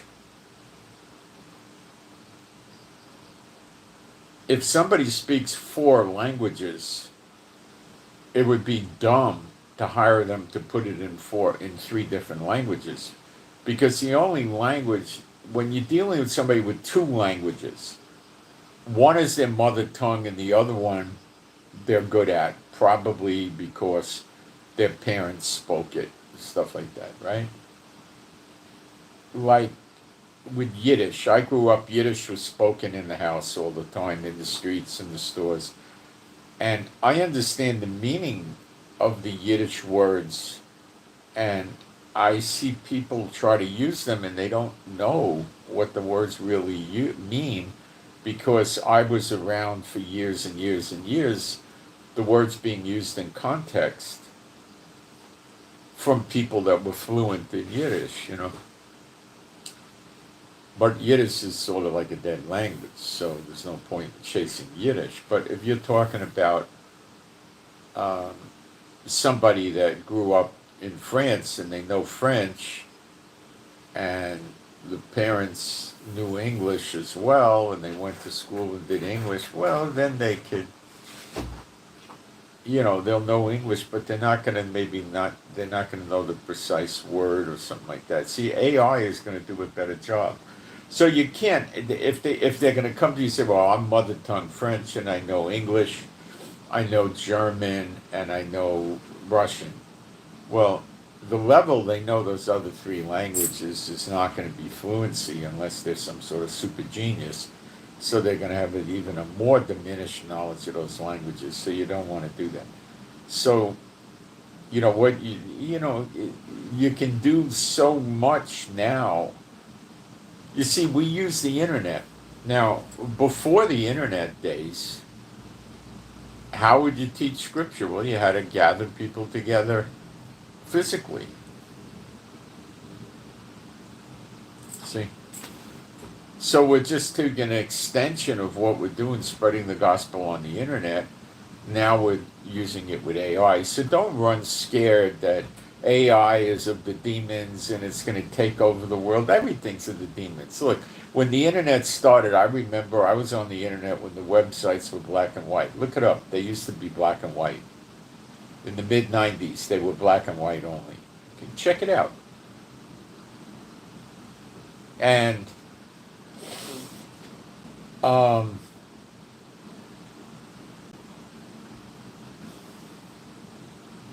I was using it to spread the gospel in black and white with Bible studies, and it worked, So now we got audio and visual. We got motion picture type stuff going on, right? Okay, so now we could take it and we could put it into other languages. So it's just an advancement.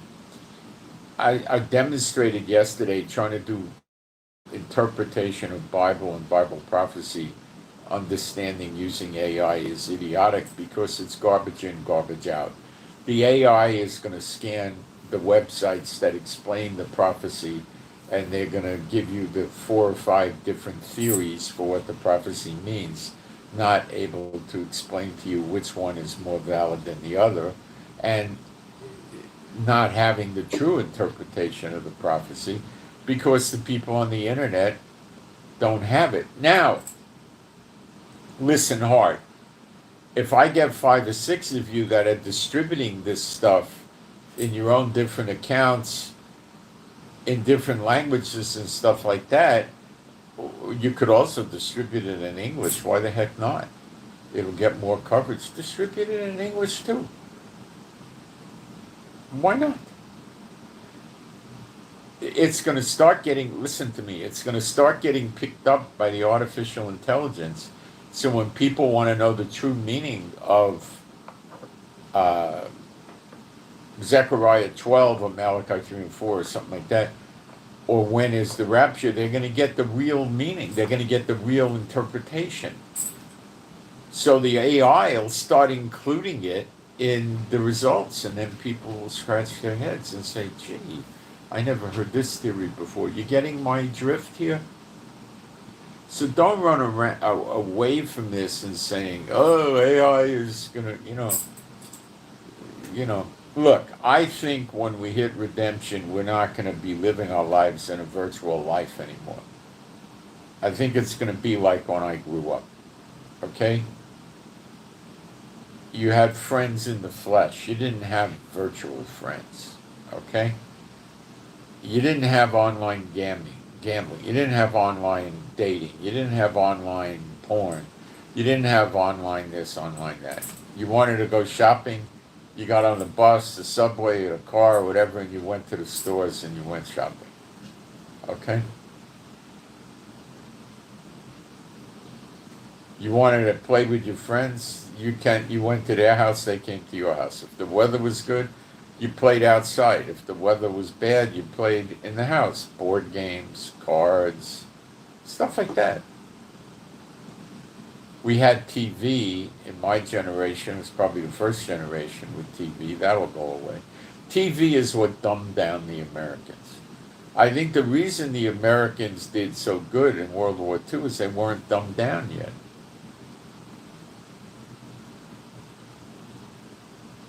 TV changed their values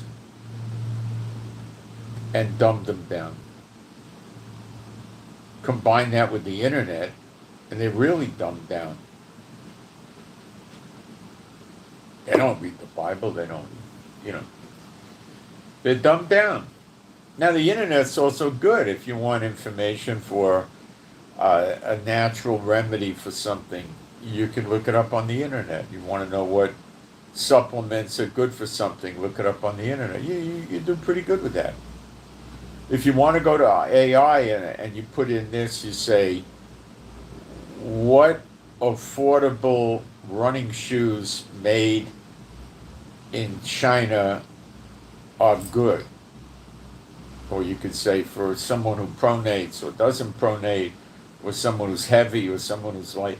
And it'll tell you. And you know what? It's going to be pretty darn correct information. It'll give you a list of 4 or 5 running shoes in China. Now, I believe instead of dropping 150, 200 bucks on New Balance, Nike, something like that, I could put in there what Chinese running shoes are like New Balance but affordable. I know you'll get a list of good Chinese running shoes based on consumer reviews that are not twisted in. The AI knows where to look. So then you probably can buy $180 or $200 New Balance shoes for $29 or $30 in China, and AliExpress will ship it to you for free or for $2 or something like that, right? And would they be as good as New Balance? Guys, New Balance is a Chinese-made running shoes, as is Nike, as is Adidas, as is all of these things. They're made there. You're paying premium for the name and the marketing and the profit margins these guys want. You're probably going to get the shoes made in the same factory on the same machines as New Balance. It's Rolex all over again.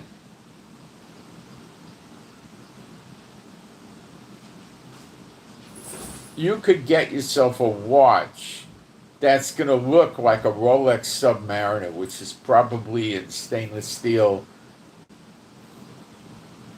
18, 15, 18, $20,000. Under $200 from China. There's several options.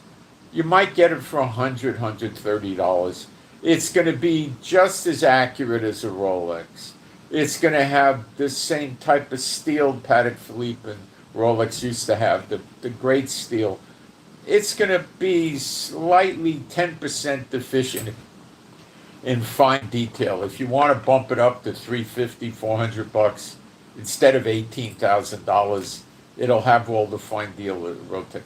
You got to understand, they're ripping people off with the brand names. The Satan bots don't quit. Okay? So I'm sure you can get yourself, let's say, a waterproof running suit, right, from China. I used to run with a Gore-Tex running suit in San Francisco. It was, I mean, we're going back, many, many years ago, 1980. This thing was probably $100 back then. It's probably a few $100s today. You'd probably get it for $30, $40 or $50 or something in China, shipped here for free, maybe less. And the AI will help you find out what brands to get. I was going to do that with the running shoes, but I got confused. I go to AliExpress and look at running shoes, One Ping running shoe, Dao Du running. I don't know what's any good. I don't know what's going to fall apart in 2 weeks. But with AI, it'll tell you. See, so AI has some value. You got to accept that, and you can't think it's a satanic. YouTube and the internet has some value, but what was its predominant purpose in the beginning was to support the daughter of Babylon government with the military defense contractors. That's who made the internet.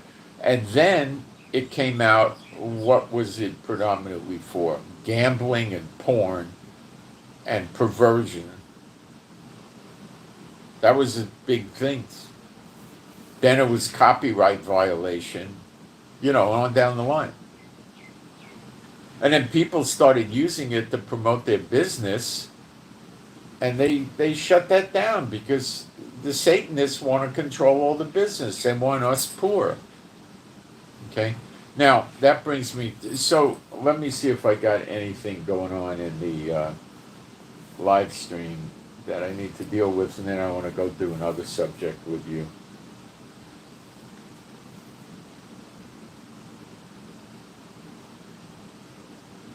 Northern Ireland, okay. You prefer New Balance. Well, yeah, I do too, but I'm not going to spend the money on New Balance. It's too much for me. But it's a made in China shoe. The Philippines, okay. Maybe we should do Tagalog. I'm just thinking about that. There's a lot of church people in the Philippines. Tagalog might work.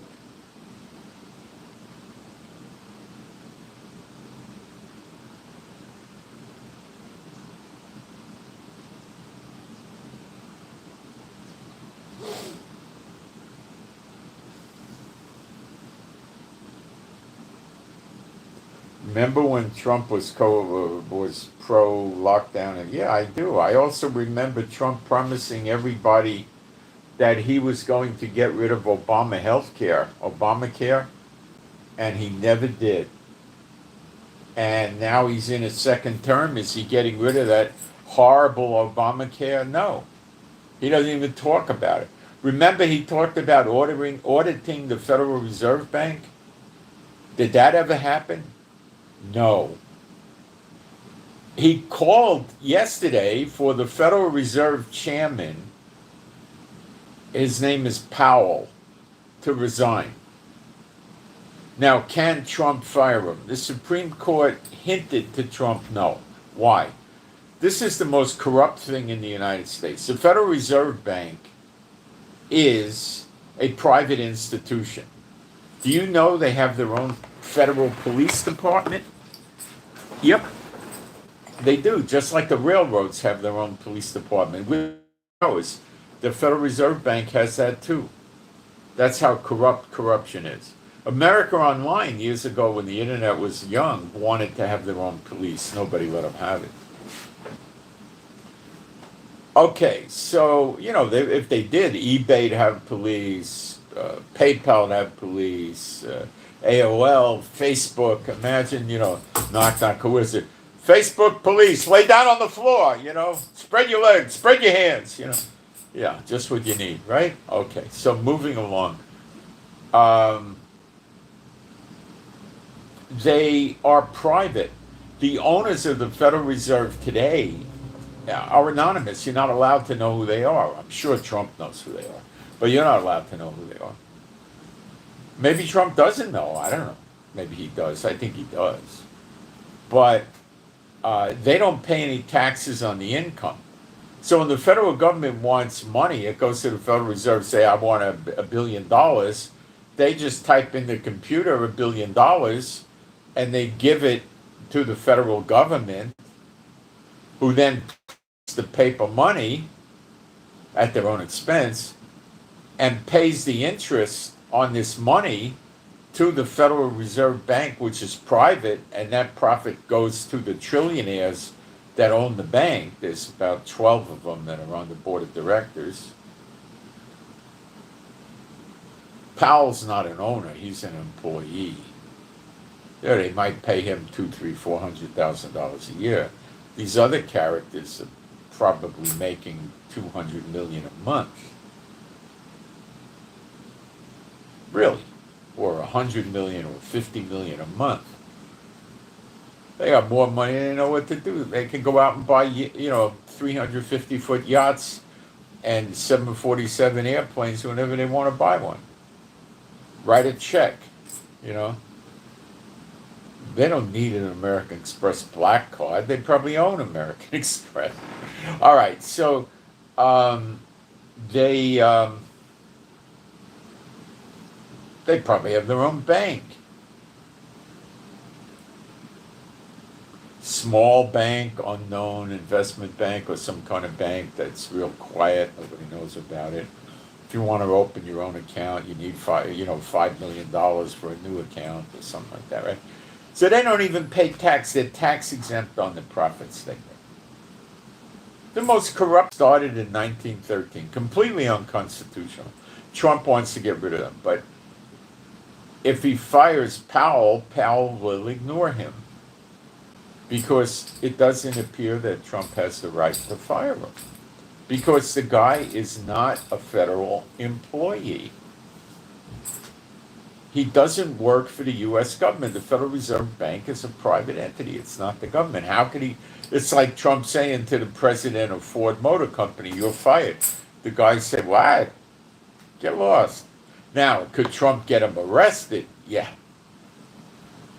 Could Trump call the FBI and the NSA and the CIA and military intelligence and defense intelligence agency into the Oval Office and have a meeting with the heads of all these agencies and say, I want Powell's head on a platter.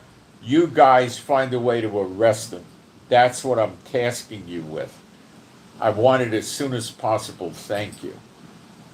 And then they're all going to go out and have meetings and start doing all kinds of surveillance and records gathering and interviews and try to figure out how to shut this guy down by putting him in prison.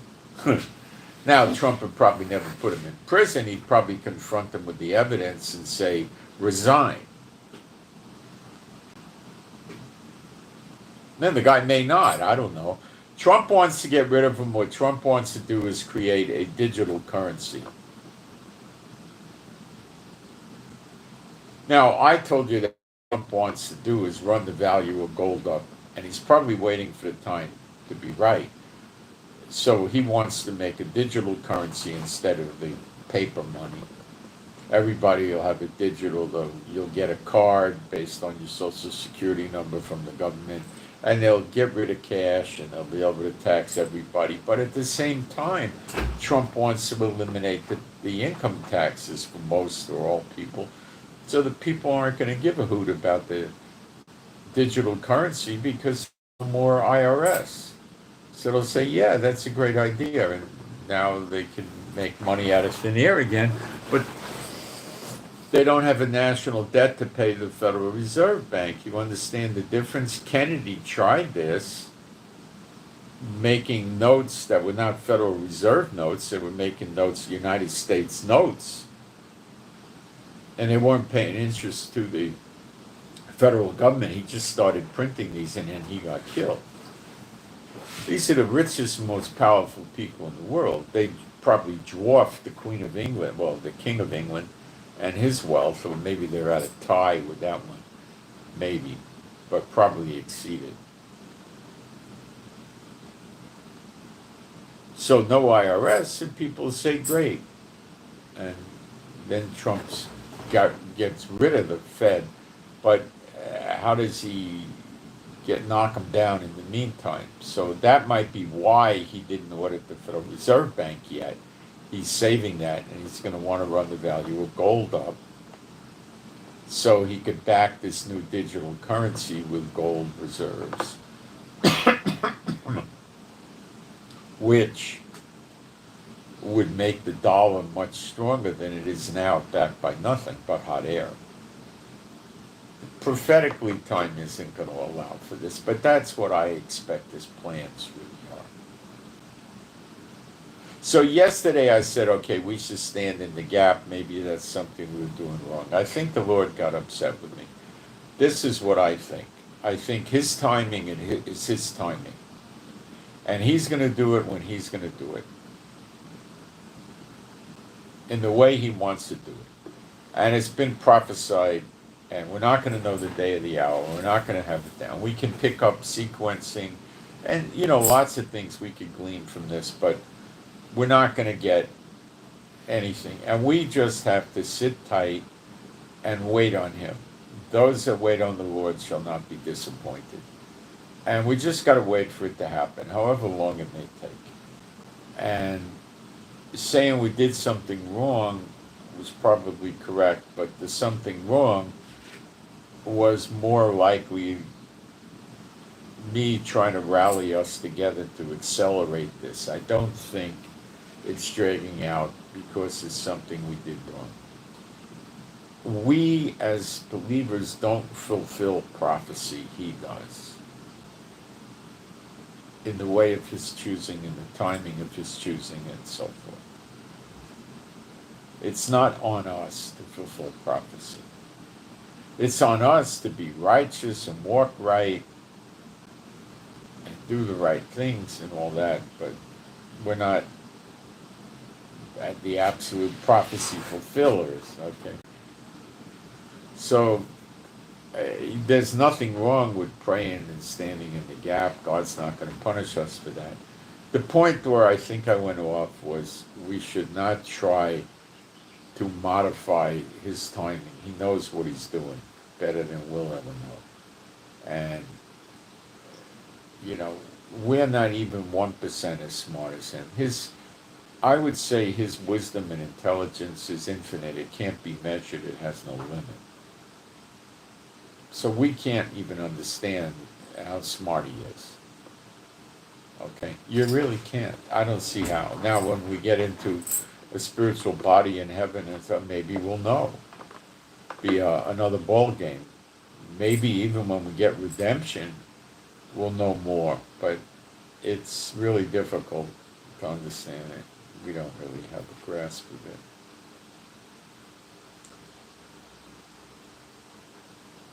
So that's what I think. So we just got to plot on, pray, praise, pray, wait, be patient, and do the right thing, study the Word, do your spiritual warfare. I'd say it's very important to read the Word every day. Even if you're just going to read this much in your Bible, it's going to make a difference. Okay, it really will. If you're sitting and having a bowl of Cheerios and coffee in the morning and you read one page in your Bible or something like that with your Cheerios or cornflakes or whatever, it's going to make a difference. And then pray. I pray as soon as I get up. I pray before I go to sleep, and then I pray during the day typically. So pray and read the Word, and I think you'll be okay. And walk right. You got to walk right with the Lord.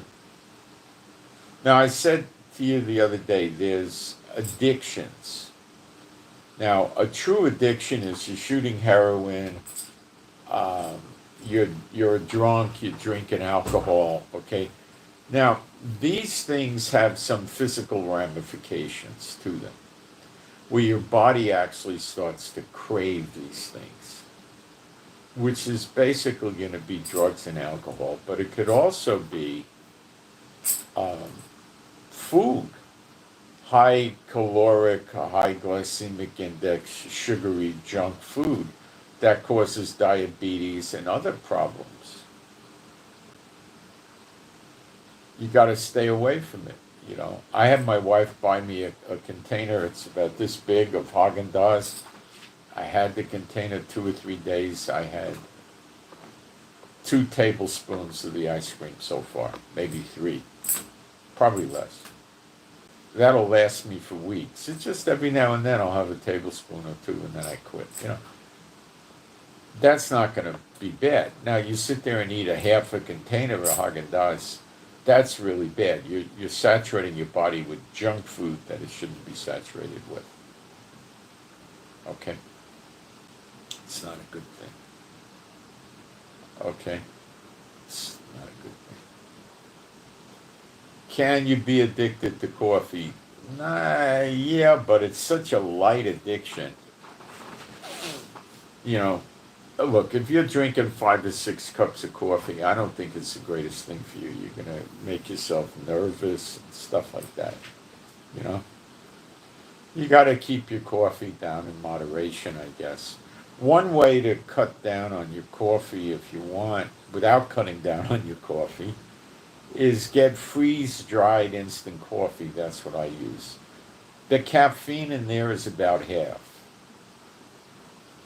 So you could satisfy yourself by drinking just as much as you would if you're buying fresh ground roast, which is going to have heavy caffeine. And your caffeine is going down. You know, but that's not in the same league as alcohol and narcotics at all, not even close. But it's not good for you. It gets you irritable and nervous, and, you know, too much of anything is not good, you know. If you're going to take something that's relatively good for you to eat, like papaya, and instead of eating, you know, you can eat 2 whole big papayas in one sitting. You know, you're eating too much of that stuff in one time. You know, that's what I'm looking at with the coffee. Okay, so you're gonna if you got a problem in this area, which I don't think any of you do, but it could be the case. I don't know. Ask the Lord for help in getting off it, and you got to really, really want to get off it. Maybe it's tobacco. There's nothing in the Bible that says using tobacco in any of its forms is a sin. And it doesn't distort your sense of reality, but some of you might want to get off it if you want to. And just ask the Lord to help you to get off it. And, you know, if you really mean it and want it, He'll probably help you get off of anything. I doubt we have anybody here that's a coke or a speed or a heroin addict or anything like that. If you're taking prescription pain pills, number one, you might need them because you're in pain. So have you been putting prayer requests in to have the pain go away and be healed? Have you done that? Why not? You know, but there's other addictions that are not addictions. Okay? And some of these things would be pornography. Just don't do it. It's stupid, you know.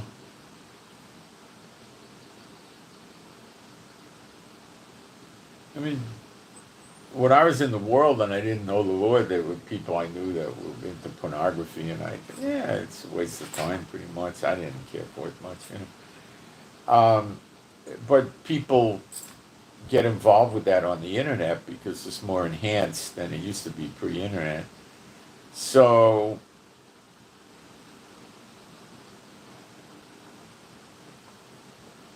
just stop. Ask the Lord for help. Just stop. You just got to walk away from it. Gambling, like buying lottery tickets or any kind of gambling, is not a great idea. And I don't know anybody who's gathered wealth gambling. So I would, you know, people go to the track and they do lottery tickets and they have various forms of gambling. Just make up your mind you're going to stop and then stop.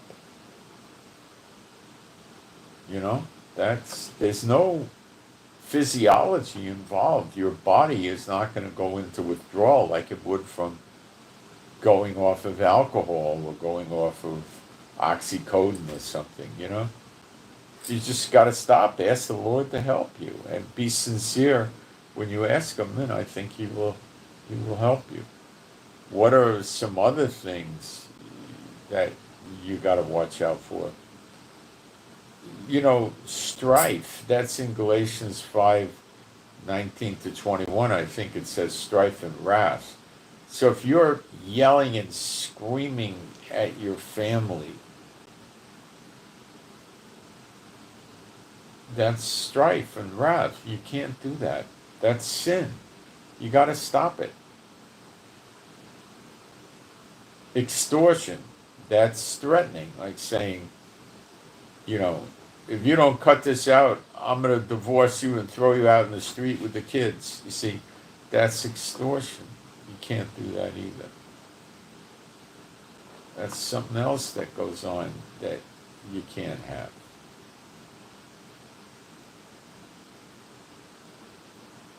Okay? We got to get cleaned up for the days ahead, So,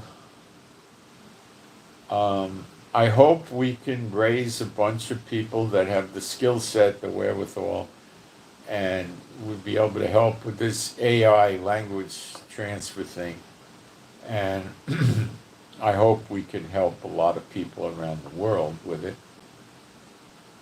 I hope. And pray that it comes to pass and we have success, if it's His will. Maybe if for some reason it's His will that we just do it in English. I don't know.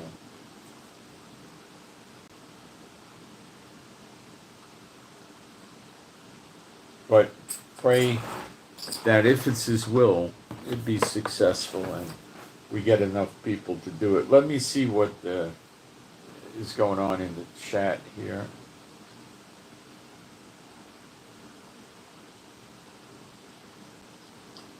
The day of the Lord's Supper, I don't know what you're referencing. The day of the Lord is Gog and Magog, basically. Trump is the goat. He's a lot of things. I wouldn't argue about that with you. Trump is, to a lot of people, one of the biggest disappointments.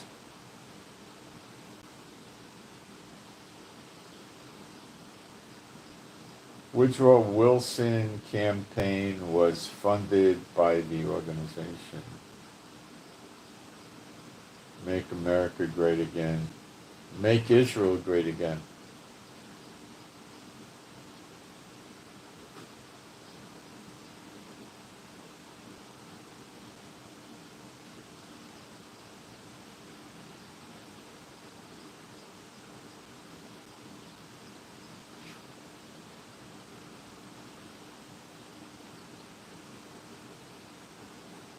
Yes, Christmas and Easter are pagan feast days.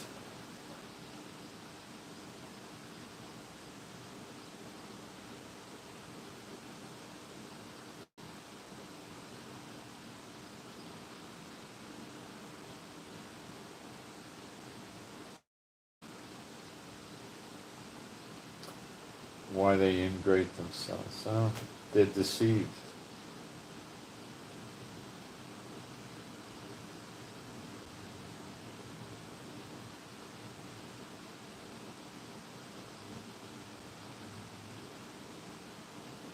Oh, I don't think it was 39 felons. It was 37, I think. Maybe 47. There was a 7 in there, I think.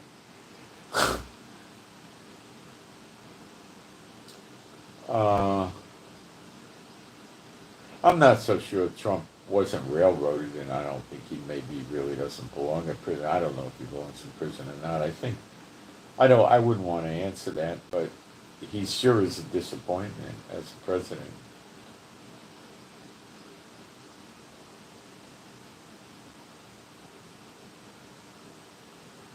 I remember when the dollar was backed by silver, things were not bad at all. There was silver dollars in currency. I used to go to the store and I'd get change with silver dollars. That was pretty good when we had the silver certificate. It wasn't so bad. The gold was better, but I wasn't alive when they had the gold.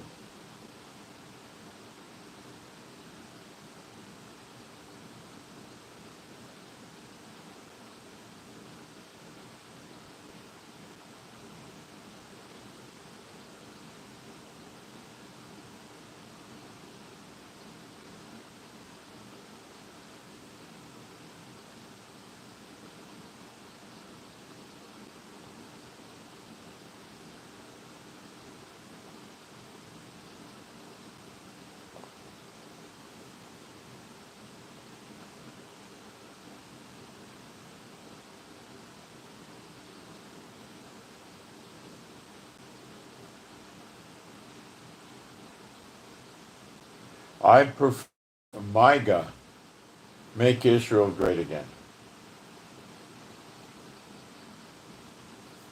The only city in the world named after God is where? Israel. Yerushalayim. Yerushalayim, name of God. The only city in the world named after God. So I would prefer to make Israel great again.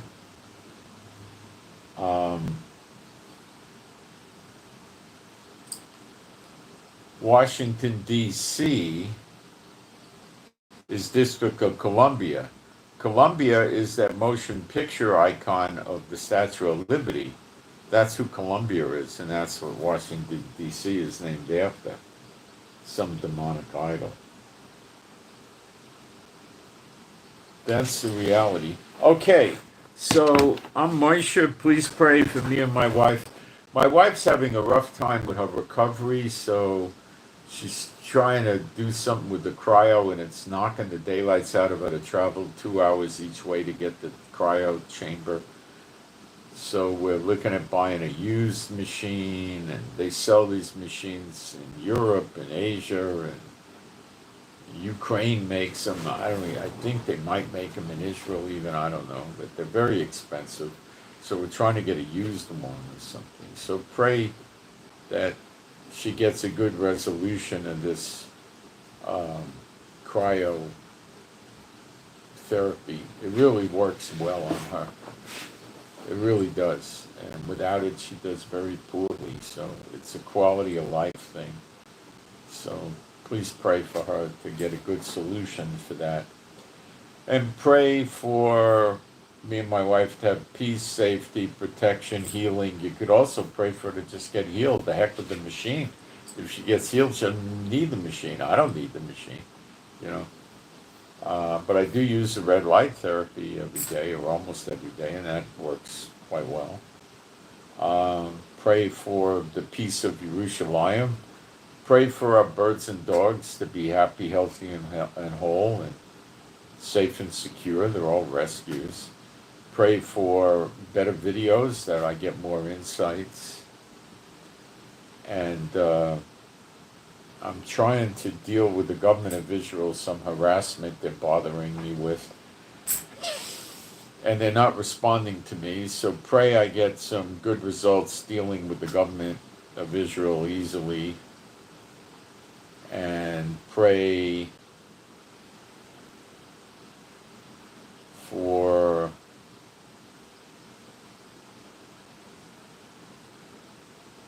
what else? I don't know.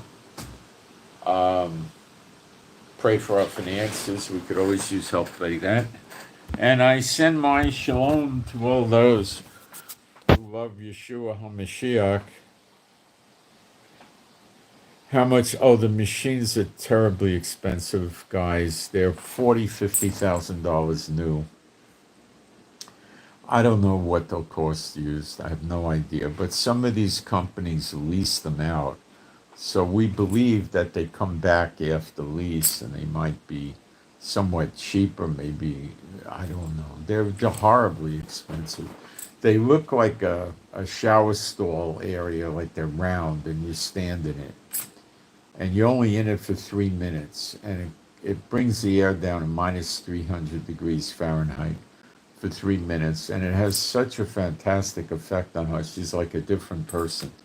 It's unbelievable. I mean, it's a massively effective thing, but it's for like if you have a stroke or something like that, you know. She had something like a stroke, a while ago, and that's what it works on, mostly neuropathy. It's not really. I don't think I would benefit from it. I don't know, but I don't think I would. I would try it if we had the machine. There's a William or a Weimer or somebody Hoff system where they use cold water, but it doesn't work as well, and you got to be in the water a good 15 minutes, and it's ice water, like 40-degree water, and she tried that, and it just it'll give her hypothermia. She can't do it. The 3 minutes she can deal with, and the water doesn't work the same way. A lot of people recovering use cryotherapy one day and they use the Wim Hof cold water another day, but she can't stay in the cold water long enough to get an effect because she'll just be shivering the whole day. She can't, probably because she has the problem that we're trying to cure with the cryo chamber. So, yeah, the things are ghastly expensive. Um, they really are. They're really designed for somebody in a hospital to buy it. A lot of professional sports teams buy them. They're very good for injuries and for if they just have a workout, they can go in there and get recovery from muscle fatigue and things like that. It's used a lot for recovery and for injuries. So they buy them, and health spas buy them. But it costs over $60 a session, dollars in Israel for a session. Where in America, when she was back there, she was able to buy a 1 month pass for $300 and go every day or twice a day or 3 times a day for $300 a month. So it's way, way, way out of line here in Israel. So we're having a real crisis about this, okay? So I pray for us to find an answer with that. It's really rough. Okay, so I send my shalom to all those who love Yeshua HaMashiach, and I'm out.